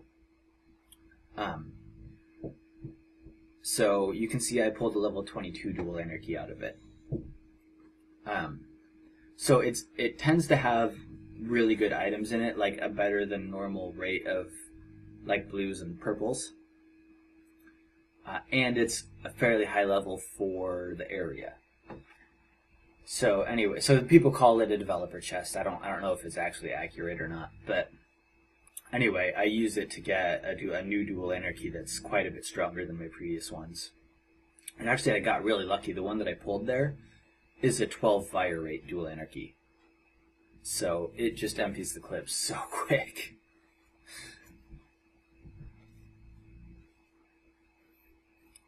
Anyway, so back to the luck manipulation. In the cave, for sure. Because you would want one of us killing crabs while the other was going and collecting the chests. I would say that yes. I mean, like, I don't think that they would probably allow a dual video one if both characters video. Like, I don't think if we were doing a 2-player speedrun, I could just load up one character and play it to do the luck manipulation without the other character present. Mm-hmm. I don't think that would be illegal. And likewise, if I was at home and I did load it up and but I just sat there, that would be fine because you'd be in the game. But it would be a waste because you could be killing enemies. Exactly. And so actually they probably wouldn't accept the run because yeah, I don't think the verifiers would accept it unless there was really nothing you could do. But even in that case, I would say that they probably wouldn't accept it because if there's nothing you can do because one of us is going to a chest, we should be racing to the chest. Okay, sure. So, the 2-player one is definitely going to be interesting if we play it over live. Because the first person has to start and be in the game, I think. Do they have to be in the game before the second player can join, or can you be on the menu screen? I get every time we've done it, you have to be in the game. Yeah. So, one of you is going to have a drastically different finishing time than the other. Hmm. Because you'll have a few seconds where you're in the game before the other person is. Mm-hmm. A segmented, I mean, oh god, I don't know that we would want to do a segmented run, honestly. Now that I think about it, especially over live, because of how much time it would take to manipulate the save states. Right. Because every time you fail a segment, you have to go and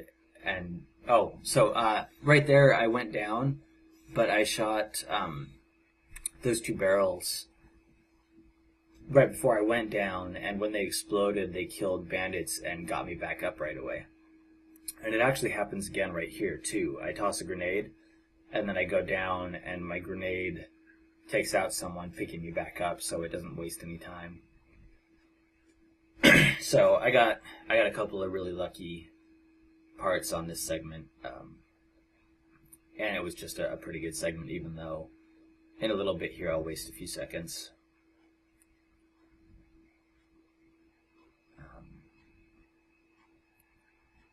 Which I'll show you.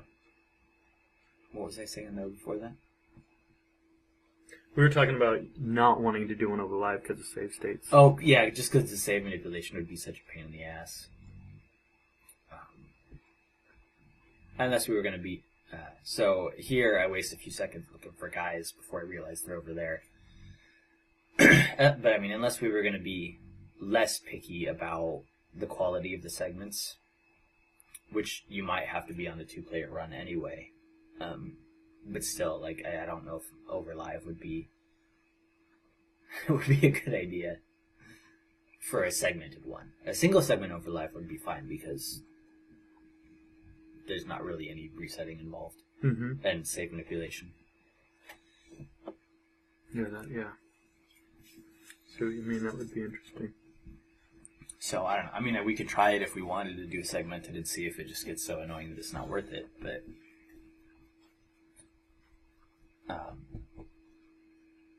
a segmented one over live would definitely be worth it for the ability to duplicate items. Right.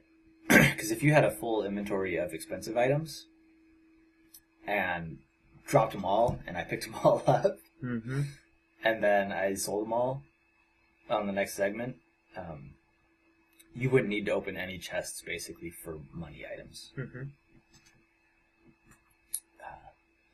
So anyway, I cleared out Earl's area, and now I'm gonna go get some bottles. if you want, I'm going to go get a soda if you want to explain why I do this in multiple segments. All right. You know why? I know why. Okay. Okay, so you'll notice William came in here, takes these guys out, he's collecting bottles, and once he's cleared this little area, there's a ton of map behind this area with a whole bunch more bottles. But come to find out that saving and exiting here, there'll be all these bottles right back here again, and it tends to be a lot quicker to just reset this area with a save and exit than running back through the rest of the map. Yeah. Anytime this quest is active, anytime you kill one of these guys, they drop one bottle. And like you said, there's a lot of map and a lot more enemies. But there's like 20-30 seconds of running you have to do to get to the next big batch of enemies. Mm-hmm. And, you know, the longer your segment, the more chance you have of making a mistake and wasting some time.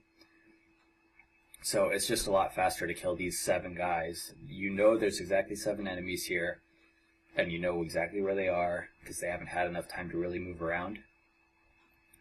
So it winds up just being quicker to do it in multiple segments.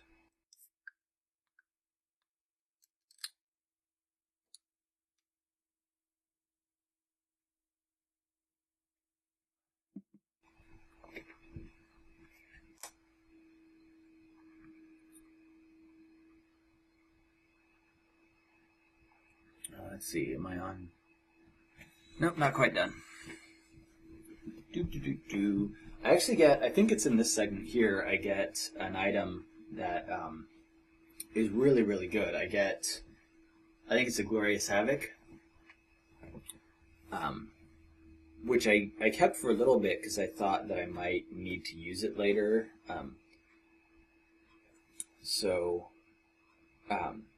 Well, let me explain here.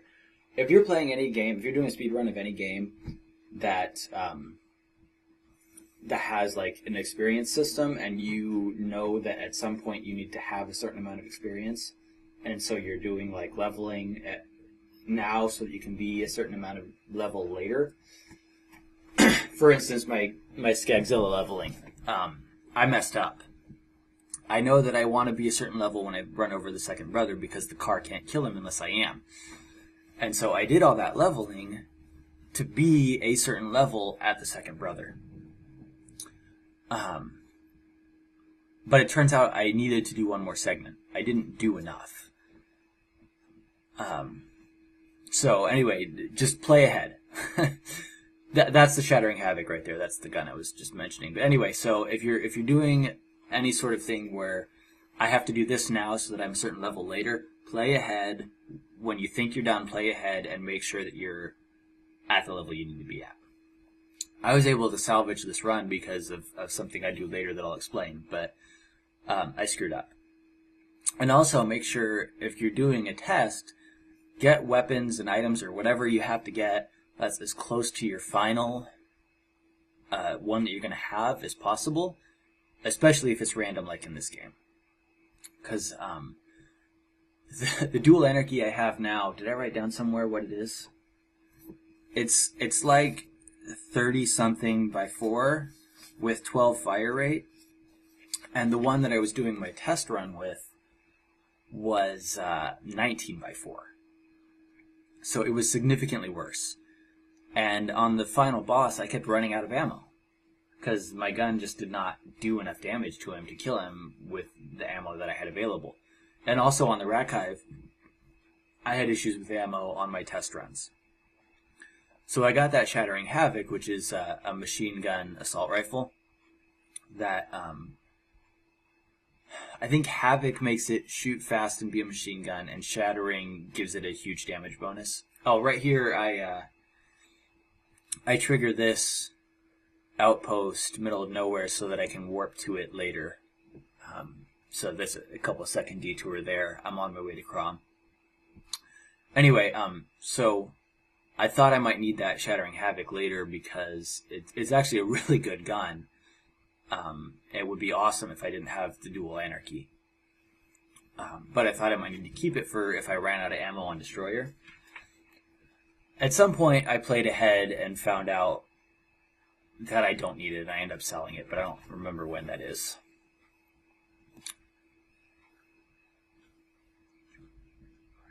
So I'd seen a segment where you had gotten a car in here. Why don't you do that here for the speedrun? Did I do a segment, or did I just tell you about it sometime? No, I saw a segment.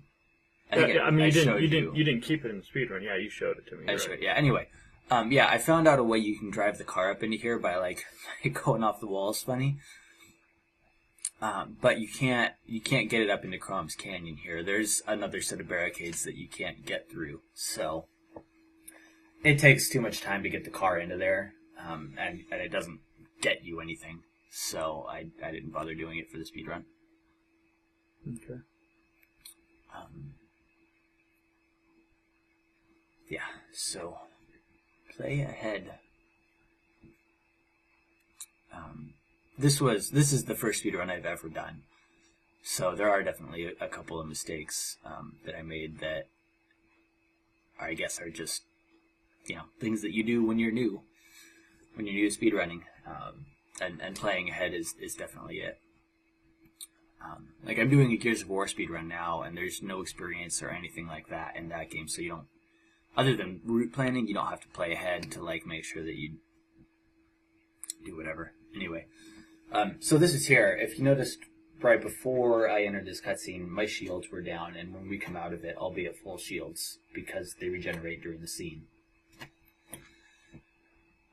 And then right up here, I use a grenade jump to not have to cross the canyon a couple of more times.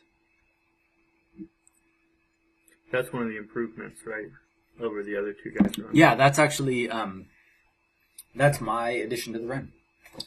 One of two. I only made 2 actual, improvements to this run. Everything else is basically a direct copy of their route plan. That grenade jump was one of them. Go me. I had to do this segment twice, actually. A few times, but I ended up getting shot down here once. So even though it was a really fast segment up to that point, but I fell down there, and I had to get back up before I could pick up the stuff out of the chest, which wasted a few seconds. So I had to redo that segment so that I could not get shot down there. So anyway, I picked up a piece of the vault key, and I have to take it to Tanis now.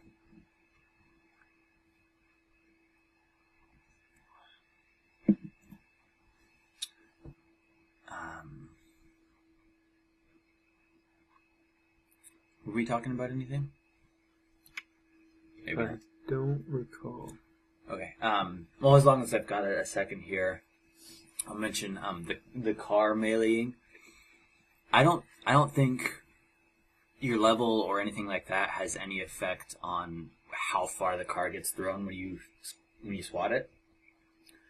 And I don't even think necessarily you being on a different level than it has an effect. Like if it's on a step or something and you're beneath it, I don't think it gets thrown any higher or farther based on that.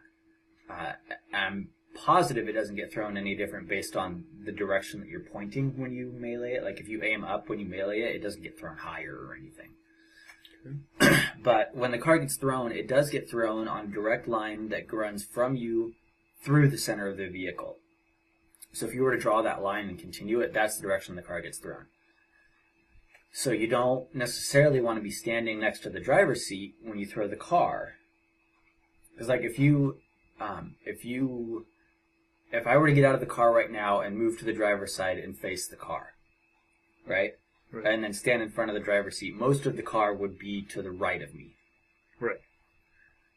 And the center of mass, quote unquote, of the car would be to the right of me. Mm-hmm. If I were to melee it then, it would get tossed to the right some. So you need to stand basically in the center of the car, face, so that it gets thrown the direction that you want it to go. And you're about to use that? I'm going to use it fairly soon. on the second Jamestown fight. The first one's coming up here, and then I have to do a couple of side missions, and then I have to throw the car over the wall, because you're not supposed to be able to drive the car into the town. Okay. So I have to throw it over the wall to be able to run this guy over. This guy right here, actually.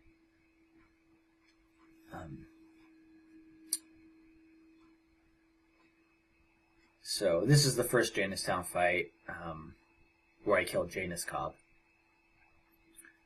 It goes pretty well. I don't, for some reason, I think I just aim kind of poorly on this one. I aim at his body instead of his head. So it might have gone like a second faster if I'd gotten more criticals. But still, I mean, he goes down pretty quick. And I wasn't able to beat that in a few more attempts, so that was the one I kept.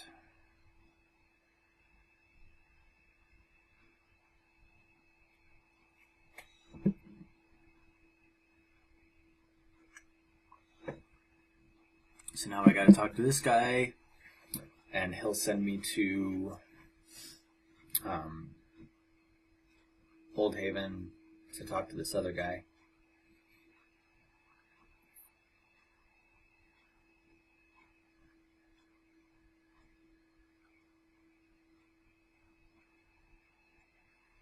It's kind of funny up ahead. You've done, obviously you've played the game. Right. That crate up ahead with the guys in it. Mm-hmm. Yeah. It's kind of funny. Right. The story mission I'm on right now is getting what's coming to you. And so you're supposed to go open up this crate, and I think they tell you there's going to be treasure or something in it. I don't know. Mm-hmm. But when it opens up, there's like a midget in it. It's like a couple of guys jump over the wall and try and kill you. You don't actually have to kill him for the mission, though, so I just save and exit to get back here. If you play some of the DLC, that mission's kind of like in the Robolution, in the Claptrap Robolution DLC. You get to rescue one more Claptrap. It's got a similar sense of humor. Oh, right, yeah, I remember that. Speaking of the DLC, actually... Oh, okay, actually here. So, earlier when I mentioned playing ahead, so I should be 26 right now to run over the second Janus brother. But I'm not because I didn't play ahead and I was dumb. Fortunately, though, that mission that I just did to activate the bounty board was pretty quick, and then a small route change I did. At some point, I have to go to Old Haven. I have to drive there at some point. Once I've been there, I can warp to the new U station there. So, originally I planned on going to Old Haven later in the run. But I was able to move it up to here because there's a mission, Investigate the Smoke Signals, which is complete when you touch that guy, and it gets you experience. Now, once you do that, then you get another one to put out the smoke signals, which I don't do. But since I had to run to Old Haven at some point anyway, and there was that quest there that was basically free experience, it cost me all of half a second to touch that guy. Mm-hmm. I did that bounty board and that one to get me the level I needed. Originally, that was not in my run plan. Although, now that I know about it, I would put it in my run plan because I believe doing that is faster than killing Skagzilla one more time. Okay. So here's where I melee the car over the wall. You're not supposed to be able to get the car in here. And here is my only real contribution to the run. You can drive through this wall. And I found that. There's something weird about the way this game runs. I guess basically there's things that are solid to people and there are things that are solid to vehicles, and they're not necessarily the same thing. They have to be programmed into the game. Okay. So you can't walk through that wall as your character outside of a car. But if you're in the car, because you're not really supposed to be able to get cars into that area, they didn't bother making all of the objects in that area solid to vehicles. Mm-hmm. Oh, I do a grenade jump here just because I can, basically, and it saves all of a second, I think. What do you think that car jump saved you? Oh, killing him with the car instead of killing him normally? Easily 2 minutes. Wow. Okay. At this level? Yeah, oh yeah. He's such a pain in the butt to kill, because he's got the roaster, which is a really decent rocket launcher. And if he tags you with it, it'll take you out. Plus, he's got 2 brutes in there that you have to kill because you can't kill him without without killing them because they'll destroy you. They've got like machine guns or something. So, yeah, it saves a lot of time.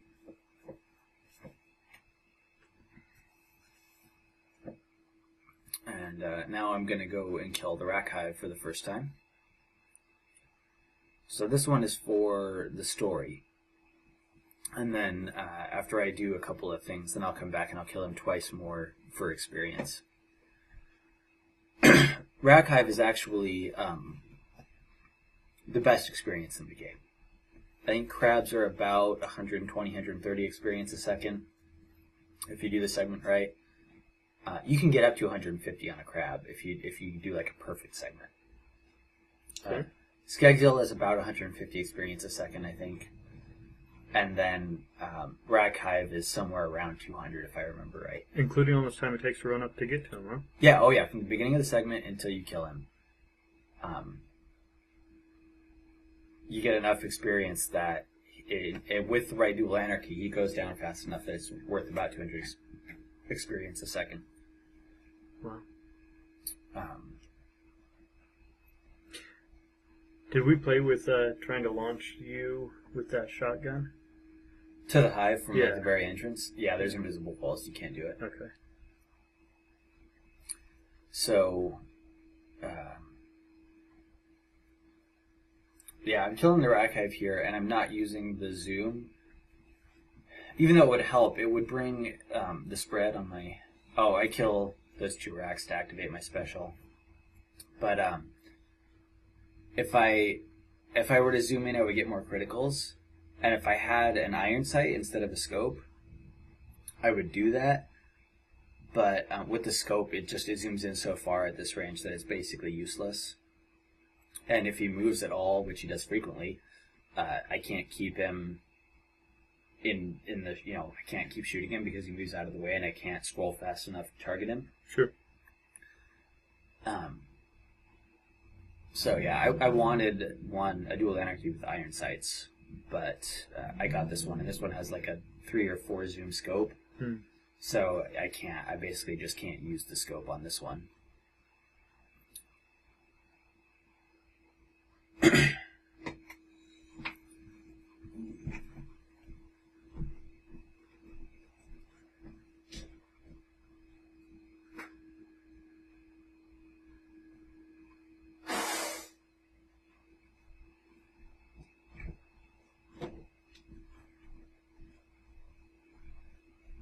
Turning the key back into Tannis. Man, she's awfully lazy. She just sits there and we do all the work for her. And then she turns around and betrays us.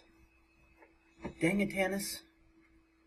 Is this the last time you visit her before you come and collect your reward? Yeah, because after this, you do the salt flats. And that one is the one that she lied to you about there being a key.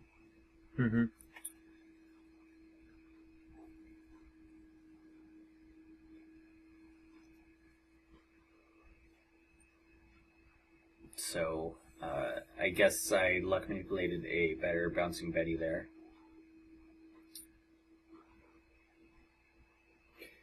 So in a single segment, you don't luck manipulate, right?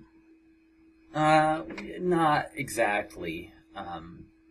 In a single segment, you would be checking the vending machines frequently to see if they had an item that you want. But you couldn't necessarily do a true luck manipulation because you can't save and quit and then look at it again. The vending machines do get new stock every so many play minutes, though. Right. So, you know, you'd have to balance how long it takes to check the vending machine against how much you really need a better weapon. Sure.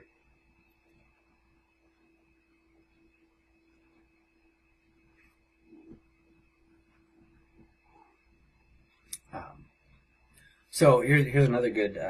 I had to change my strategy when I was fighting the rakk hive in this, because when I was doing my test segments, I had the 19 dual anarchy, the 19 damage one, compared to like 34 of this one, I think it is.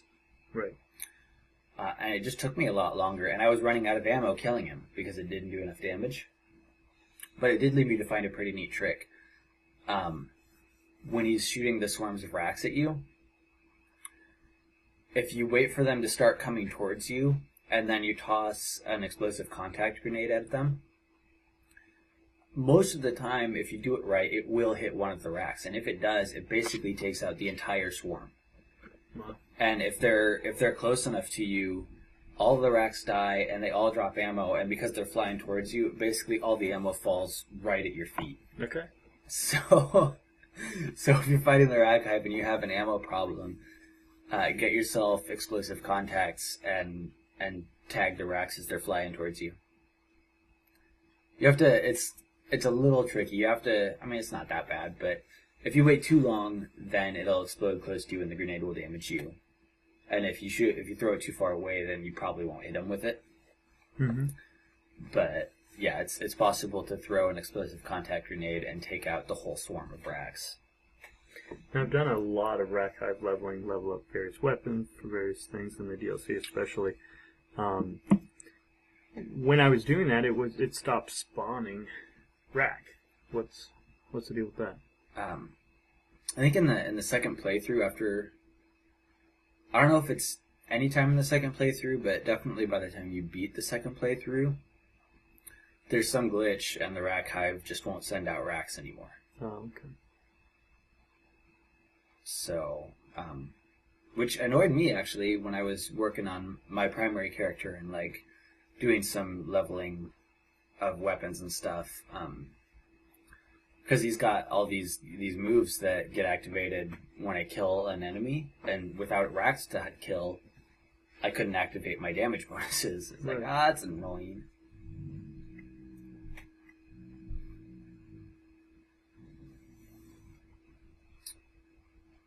Okay, so I think that's it, and I'm off to Baron Flint now.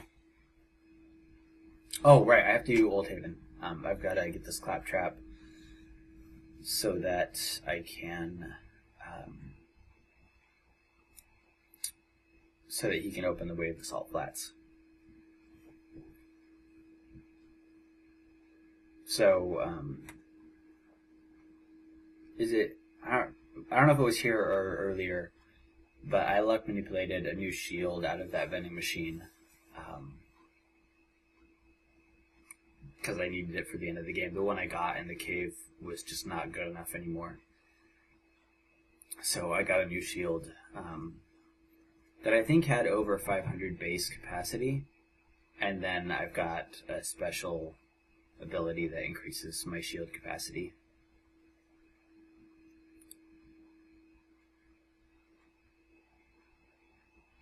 And then I have to kill this guy so that he doesn't kill me while I'm waiting for the claptrap. And,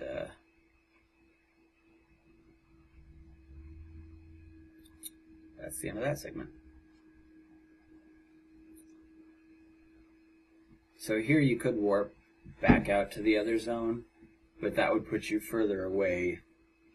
It would take longer to get here in a car than it would to just run this short distance. So I just exit out of Old Haven and just run to here.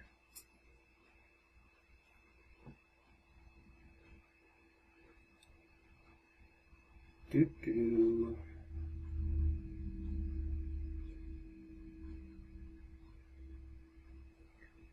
You don't... Looks like you have the machine gun vehicle now instead of the rocket launcher. Yeah, I switched to the machine gun after I killed the bandit patrols. Because I don't really know why I do it for Mad Mel. It's not really necessary. Probably just because I thought I could kill those 2 runners in there a little faster with them. Because as soon as they start moving, then you have the potential to miss them.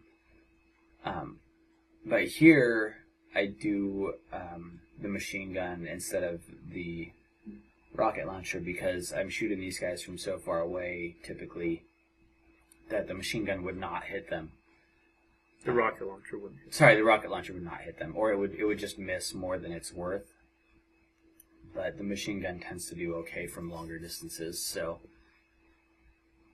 I think it's a little faster to kill them with the machine gun in this case.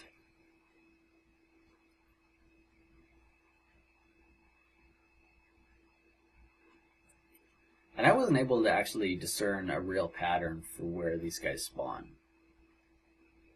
Like, there's 4 of them, basically, on each corner. 1 on each corner if you were to draw a box around Thor there.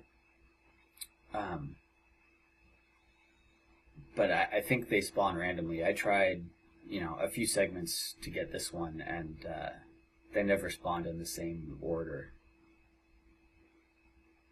So, playing through the first and second time, I didn't notice you can lock on your rocket launcher. I'm noticing you're able to lock on your machine gun too.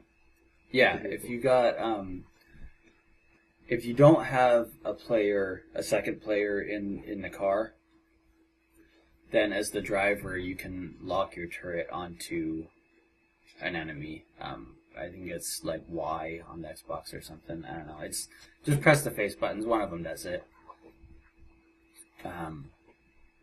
And that just helps you kind of auto aim basically the turret if you're driving, because you frequently need to drive around obstacles or just around to not get shot, and so you can't aim the turret and drive at the same time.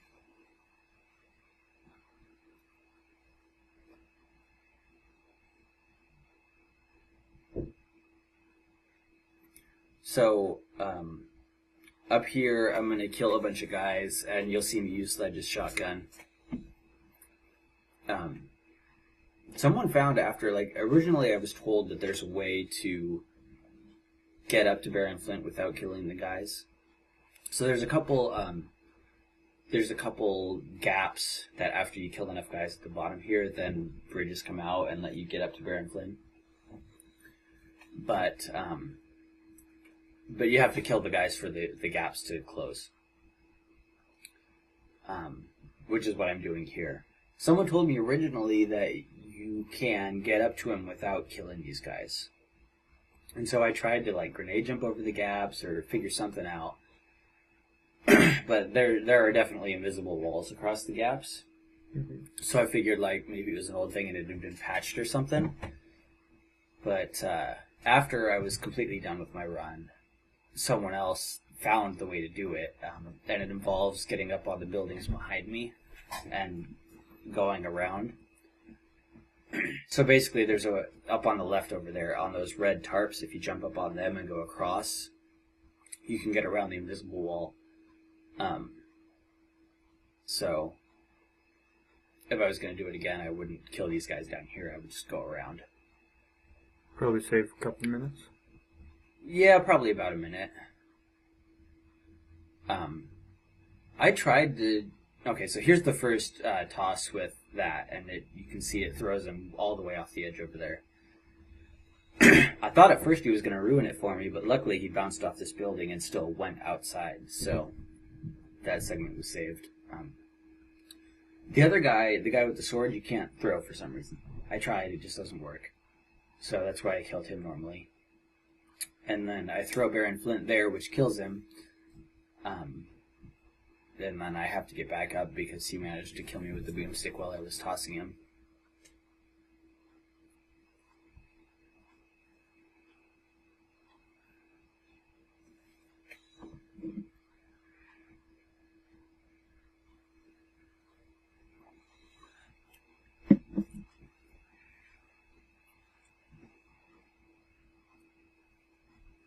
And now we're getting close to the end.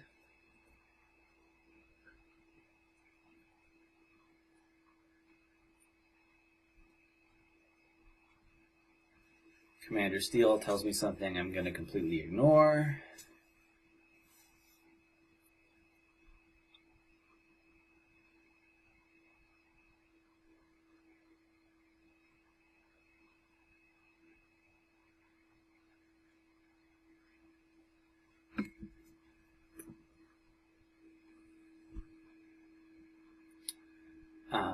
Oh, actually, I guess I added this grenade jump to the run, too. Coming up here, there's a grenade jump. There's kind of a loop you have to run around in this cave here to get to where you're going. And right up ahead here, so there's that path, that bridge on top. You have to run this loop to get up there and cross that bridge. And then it continues off to the right up here. But if you do this grenade jump here, then you can skip running the loop, which saves like 30-40 seconds.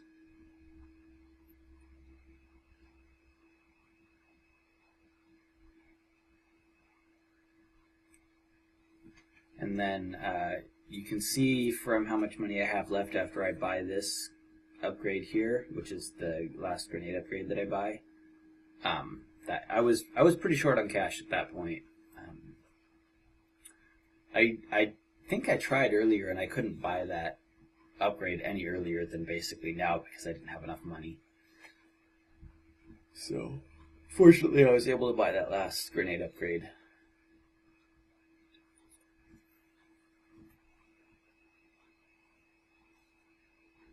And then I hide behind these boxes over here so that when they start shooting, especially the Iridian rocket launcher that's shooting those balls,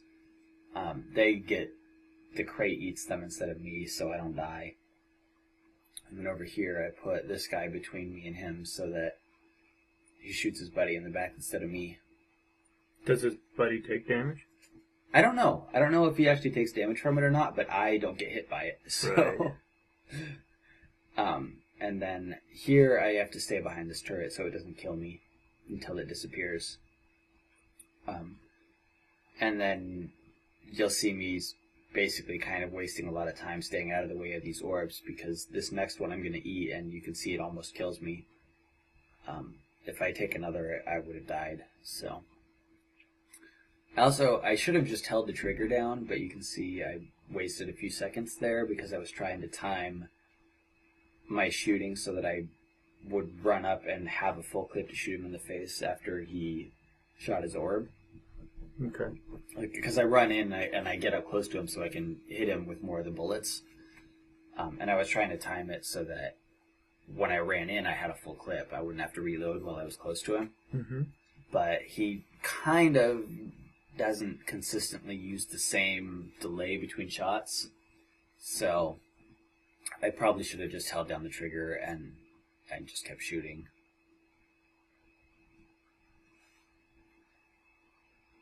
And then I leveled, but these three guys, man, they sure took me down quick.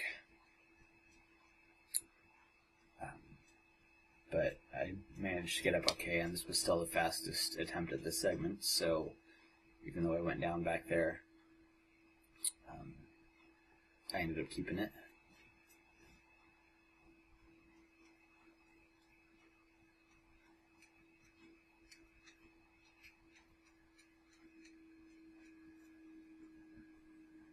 And waiting for the door to open. Nothing to spend your skill point on while you waited for the door? Oh, I don't know. I mean, that would have been a good time to spend it. I'm sure there's something I could have spent it on. I don't know why I didn't. Probably because I just didn't realize at the time that I had leveled or whatever. There's certainly nothing I needed to spend it on. I need to spend it so that I can have the, whatever bonus I spend it on at some point, but yeah. There's no fights in these next few segments really, so it's not necessary that I spend it.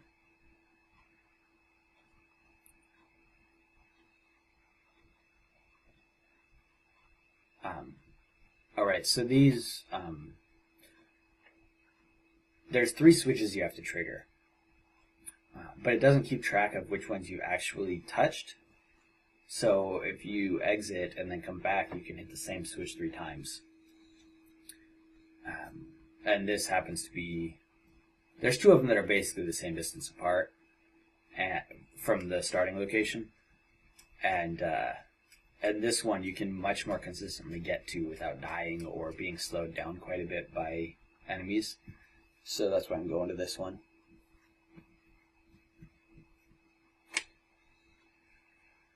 So I need to trigger it 3 times for the story mission. I'm surprised I made it this one, actually. I thought I was going to die and have to do this one again. Oh, and also, this one, those two doors in that hallway there are open. If you go to the other switch that's kind of the same distance, aside from having some jerks on the way that tend to either kill you or slow you down quite a bit, you have to open two doors to get to it, which takes a second each, about 1 or 2 seconds. So. On my first playthrough, I had gotten 2 of the switches and then I needed to go do something, so I saved and exited. And when I came back in, it wouldn't even tell me where the third one was, so that's where I learned about this glitch. I just had to go back to the very first one I had done and flip it again and Oh, yeah. moved on. It wasn't until my second playthrough that I actually got to go out to that third switch. Hmm. Yeah, that third switch is quite a bit further away. Okay, so I spent my skill point here on this one, basically because it was a good time to do it, since I'm doing some buying and whatnot. And right here, I'm basically buying my ammo for the rest of the game. Just making sure I'm full. And waiting for the door to open. Just like with the Windows operating system, when you get the shield that says, in the lower right hand corner, it says, it's time to install Windows updates. I can't ignore it. I don't care what I'm doing, how busy I am. I have to click that shield and install right away, even if it requires a restart. So those skill points, yellow and flashing, it just bugs you when you've got an unspent point. It's a distraction I can't ignore. I see. So actually, back there a little bit, when I triggered that switch inside, you got like a 10 or 15 second pause between when you trigger the switch and when you get the next story mission. Normally, when you finish one story mission, it gives the next one to you immediately. But that's one of the few places in the game where it doesn't. So triggering that switch ends the previous story mission. Then you have to wait 15 seconds until you get the next one. I found out on one of my test runs that if you save and exit before you get the next story mission, you break the game. Okay. You basically you don't ever get the next story mission, so you can't move any further. Wow. So if you like, I was lucky that I had I had backup saves of the segment right before that, so I didn't lose anything. But if a new person, like, for whatever reason, had to stop right after they touched that switch, they'd have to start completely over. Wow. To be able to finish the game. Anyway, so here I'm running. I originally thought I might do this in 3 segments, so I would do like going through the salt flats, and then I would do running through here, and then I would do running through the Iridian Promontory, all as their own segment. But they're not that terribly difficult to run through, and doing them all as one let me finish in exactly 99 segments. So, because this was my 98th segment, and then there's the one where I kill Destroyer. So, I went ahead and just did them all as one segment. Just a novelty, right? It doesn't matter how many. No, there's no limit to how many segments you can do. I could have done it in 102 segments, but I don't know. I felt like 99 segments, I guess. In this area, there's a few grenade jumps you can do that save basically a couple of seconds each. I don't end up doing them, though, because I need my grenades for the Destroyer fight. There's no vending machines between basically here and there. So if I were to use any ammo or grenades now, I would be down those grenades when I fight Destroyer. So I don't do any grenade jumps in this area, even though I could. You mean you have to fight something? You're not just going to enter a vault and be... Yeah. This, the vault isn't just full of treasure and guns and ammo like you're told at the beginning of the game. Oh, man. No. Apparently the vault was designed to hold this big, badass monster that that you don't want out. And the Iridians somehow put him there the first time. So, yeah. But we don't find that out until we open the vault and he starts clawing his way out of it. Up here, I kind of go this way because I don't know why I thought I might be able to crawl up the right over there, but I realized I couldn't. So I kind of wasted that half a second, I guess, but I needed the shield regeneration anyway that time gave me, so it was necessary time spent, I suppose. This cutscene here is unskippable, so I have to watch it. And then I'll save and exit, and when I start again, the destroyer will be out of the vault, and I'll be here. So that makes the final segment nice, because you always start right in front of the boss. Mm-hmm. As far as the boss fight goes, he's got... So, as you're fighting him, he's clawing his way out of the vault, and basically, I think he does it 3 times, and the triggers for when he does it are when he gets down to a certain amount of hit points. And while he's clawing his way out, he isn't attacking you. And it takes like I don't know, 5 or 8 seconds each time he tries to claw his way out for him to do it. So what's going to happen here is I'm going to shoot him until he starts attacking me with his tongue. And then I'm going to shoot the tongue to destroy it, which causes him to open his mouth and just leave it open a little bit. And when you toss your grenades in his mouth, they do all of the Bouncing Betty offshoots. They all hit and they all do criticals. So he takes like a lot of damage if you throw grenades in his mouth here. So what I do is I throw just all of my grenades in his mouth, and so he takes all the grenades damage, and it basically triggers all of his... so now I'm just fighting him while he claws, like while he does all 3 of his clawing his way out of the vault animations, and he's not attacking me at any of that time. So the grenades do a lot of damage, and then it gives me like 20 seconds of basically free time to attack him. Now, this is the first time I've seen you destroy Destroyer. Oh, right. Yeah, the video didn't work for you last time. Right. So. Dang. Almost. Kill that thing to get back up, and it activates my damage bonus, and then there you go. So you only took out 1 tentacle then? Yeah, I only needed 2. I played around with... basically saving some of the grenades for nearer the end when he's got more of the tentacles out and he does more damage. But it's just not worth it. Like basically when you throw all your grenades in the mouth at the beginning, all the time that it gets you while he's crawling out is worth more than like saving the grenade for the end. Because I'm guaranteed, if I do it at the beginning there, I'm guaranteed that all of my grenades will get criticals. Like every explosion will be a critical damage explosion. Mm-hmm. So it does so much damage, and at the end when he's out there, he's got 4 tentacles. So basically, I knew I was going to go down, but I had 4 targets to get back up with. But anyway, that's it. That's the end of the game.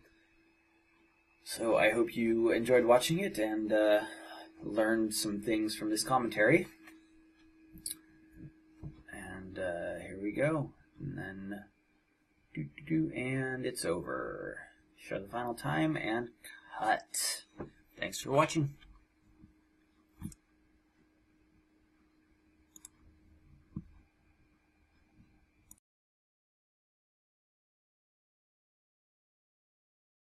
And that'll get me my 10 and finish the mission, and then I can just end my segment. So that's why I killed those 2 random skags back there.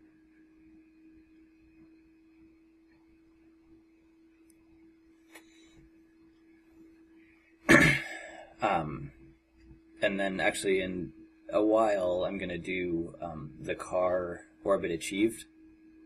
But you can actually do that as early as about now. Basically, as soon as the gate is opened, you can do orbit achieved. What's orbit achieved? The car jumping one. So when you get the car, there's a series of challenges for being in the air for, I think it's 5, 6, 7, and 8 seconds or something like that. So basically jumping off really high places in the car. And I could potentially do it now, but the experience that you get this early in the game is just so easy, and the guys die so quick. I'd have to go out of my way to get it, and it's just not necessary this early. Oh, right before I entered this little scene here, I jumped. There's something weird about the game when it pauses, quote unquote, for those scenes. It doesn't actually pause the game. It basically stops all the AI and prevents controller inputs. So any physics that happen to be going on stay active when you enter those scenes. So what I did was I jumped right before it triggered, and then as the scene was going on, I finished my jumping arc, because that is just part of standard physics, the game physics, and it doesn't require any input on my part. So I ended the cutscene, and I was a few steps closer to him, which saved maybe half a second.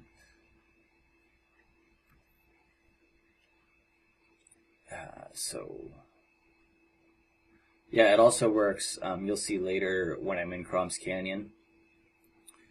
I enter the scene for showing Crom for the first time, and my shield regenerates while I'm in the scene. So it's obviously not actually pausing the game, it's just preventing any sort of, inputs. So yeah, I ended my segment out there because it saved me having to run back to town here. Because you always start at the new use stations in Borderlands. There's like basically a new use station in every area. In a couple, there's a 2 of them. But anyway, anytime you exit, you start back at the new use station, and in this area, it's Firestone. So since I needed to be in Firestone anyway, I ended my segment out here, which saved me this run. Let's see. So now I'm off to kill 9 toes. I forget what the story reason is, but I mean, he's a bad guy, so I'm gonna go murder him.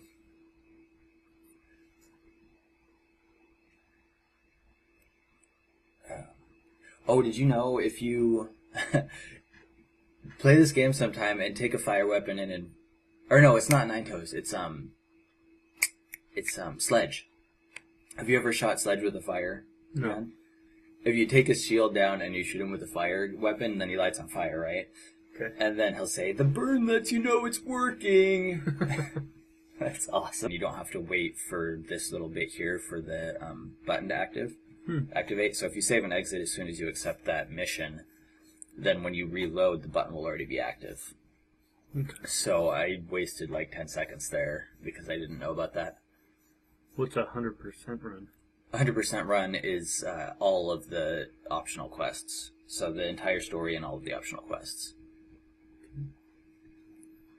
For this one, I'm doing an any percent segmented run. So I'm only required to do the missions I need to do to progress in the story.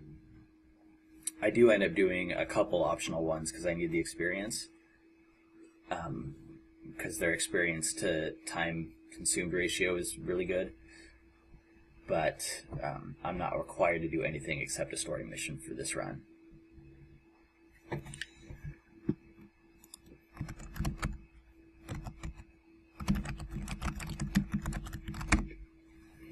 So, let's see, these guys, I kill them as they jump over the fence, and then when I move up here, I kind of line these guys up behind each other in case one of them shifts, I can still hit the other, but they both played nice. And then, I guess if you're going to actually follow like the way it's supposed to go, you're supposed to check the claptrap, and then come over and get this crate, or this toolkit. but you don't have to check the claptrap, so I just pick up the toolkit and run over to him.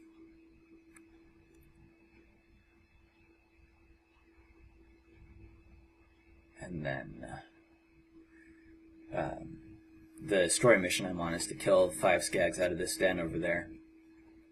Normally you'd have to wait for the claptrap to open up the gate so that you can go get them, but you can start shooting them through the gate to save a little time. Although this gate is a pain in the butt, it ate 2 of my shotgun blasts, which is annoying, but this is still the fastest segment I got.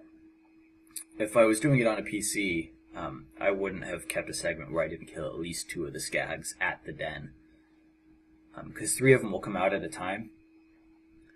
So if you kill 2 of them really early at the entrance to the den, then the other 3 will come right up to the gate, and it'll save you a few seconds. Now, after you killed that last skag, you left a lot of cash there. Do you not get cash strapped? No, and the amount of cash that I left on the ground there when I ended my segment was nothing compared to how much cash I'll need for stuff later in the game, so it's just not worth taking the time to pick up. As long as we're here... Oh, yeah, so I'm doing story missions here. Sell all the stuff I have, buy a cheap shield. I'd like to thank Luke Jervats and BMank on the Speed Demos Archive forum. They basically figured out this entire route already. They previously both were working on a speed run, and each of them ended up stopping for their own reasons. So I picked up the run and used pretty much their entire route plan with a couple really minor adjustments. So I'm going for the next kill challenge when I do this mission to kill the bandits, and it's 10 kills. So what I'm doing is I kill those 2 skags to start my chain, and then I just have to finish out the 8 bandits within 7 seconds of each other. You should try it sometime, it's pretty funny. Like if you keep the clipper, if you happen to have a fire SMG or something, after you take a shield down, you can light them on fire, and it's pretty funny. Nice.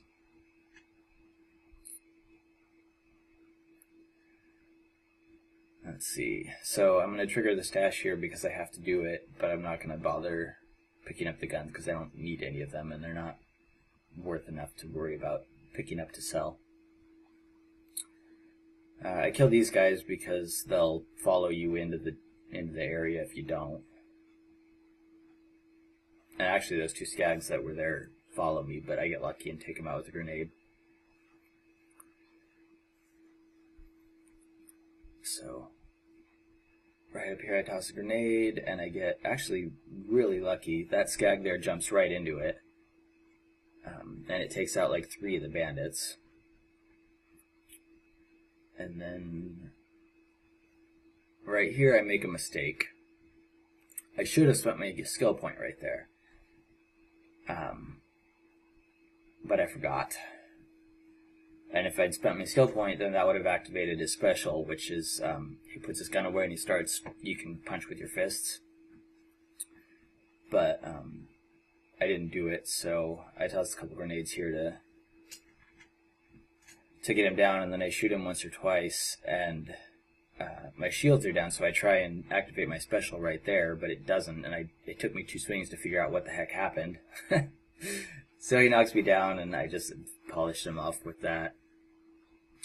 I tried to beat that segment, where I actually spent my skill point, and that grenade toss was just so lucky I couldn't beat the time.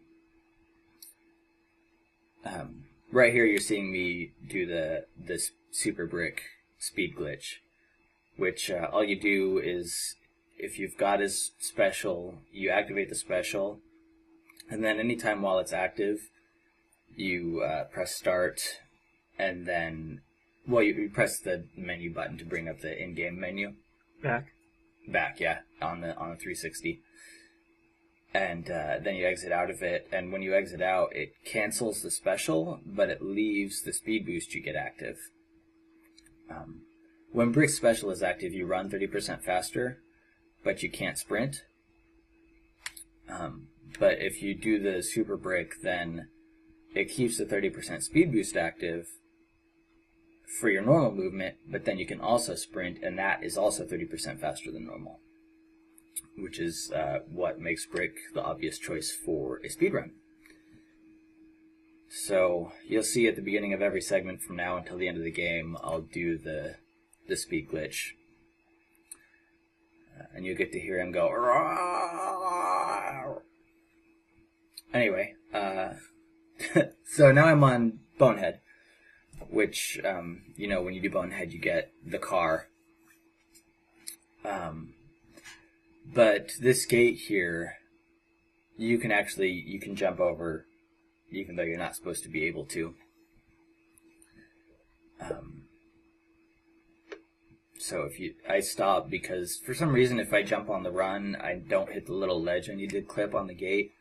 So I stop right in front of it because it seems to work better that way. And then you just jump up and there's like just a tiny little ledge you can sit on. And there it is. Oh, that was terrible. I found out after doing the run that if you walk around to the other side of him, then he'll look at you and you'll be facing the direction that he needs to go anyway, so it won't take the half a second or whatever for him to turn around. The claptrap, I mean, obviously. That part's really annoying. He makes you sit there and use the quote-unquote new U station, but if you save and exit right now, you have to watch the little animation where your HUD, like, you know, appears again. So you can't actually save and exit until you get to Firestone. So you grabbed that loot pretty slowly. Was that an error? The two crates, the two cache things. Not really. I had to wait for the claptrap to talk anyway, so it didn't waste any time. Okay. And then here, you're waiting for a scripted event for these bandit patrols and cars to do their thing up on the top right over there. So as long as I get back to the claptrap before the gate opens, then I haven't wasted any time. So I go pick up a couple of items to sell and some cash. Got it. And back to the gate in time. And here's the first, I guess, important thing that I'm gonna do is if you kill, I think it's 7 enemies within 7 seconds of each other, then you get I think it's Relentless, which is a challenge, and there are various things you can do in the game. They're called challenges that give you experience points. So there it is. I got Relentless, which got me to level 2 earlier than normal. So that was the primary, I guess, thing of import in this segment was I had to get Relentless, and then just not screw up the rest of the segment for it to be a keeper. 7 seconds within each, or between each kill, not 7 seconds. Total, to right, kill yeah. them all. Okay. Yeah, you kill an enemy, and then if you kill the next one within 7 seconds, your chain continues. And there's a whole like slew of them. There's, I think it's 7, 10, 15, and 25 or something like that. And I'll get a couple of the other ones later. And then on these guys here, I'm kind of stopping for just a half a second when I shoot them because I need to do the aim. When you look down the barrel of a shotgun in particular, any weapon really, it reduces the spread, but especially on the shotguns, if you do the aim thing, it really brings the pellet spread in, which causes more of the pellets to hit the enemies, and then it gives me a better chance of one-shotting them.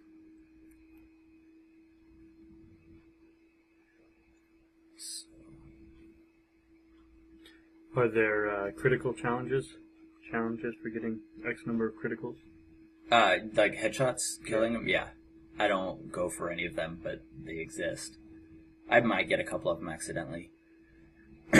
I found out also someone's doing a 100% run, and apparently right here you can save and exit, and you'll end up in Firestone.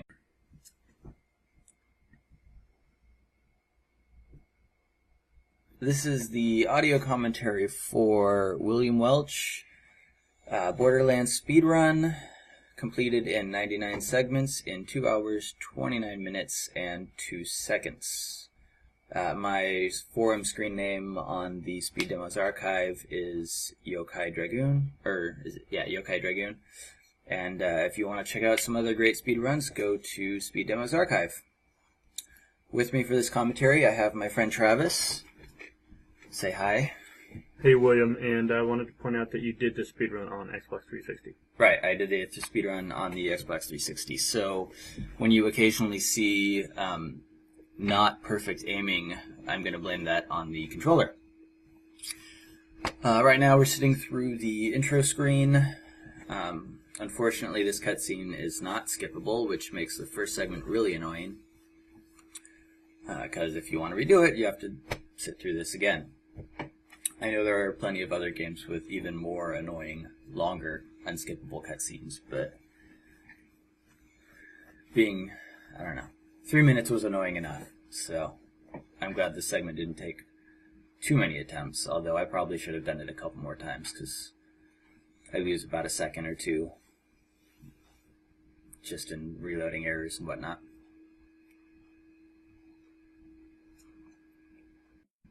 Anyway, cutscene gets done, then there is a skippable video that I skip, and now I'm going to choose my character, and for a speed run, your pretty much only choice is Brick, and the reason for that is when you get to level 5 you get your specials, and there's a glitch for Brick's special that makes you run about 30% faster, and it's permanent if you do it right. So that pretty much makes all the difference.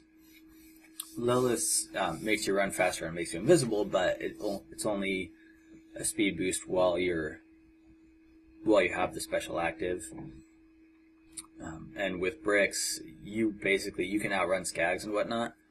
So the speed boost is worth giving up, being able to be invisible or whatever. So definitely choose Brick for this one. I heard something about how you might not be able to do 2 super Bricks if you're doing a co-op game. So that might influence who you do, who the second character is in a co-op game. You might choose like Roland or something for the ammo regeneration.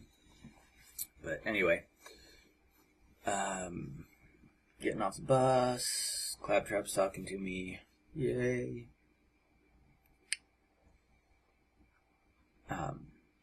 For those of you that are watching, I am doing this live, and if you type a question into either the SDA forum or the Ustream chat, I can answer any questions you have,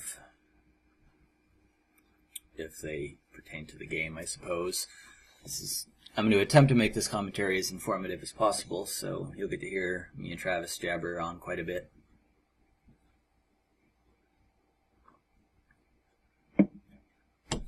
Do I finally get control of the character? Yes! And it only took 3 minutes and 40 seconds.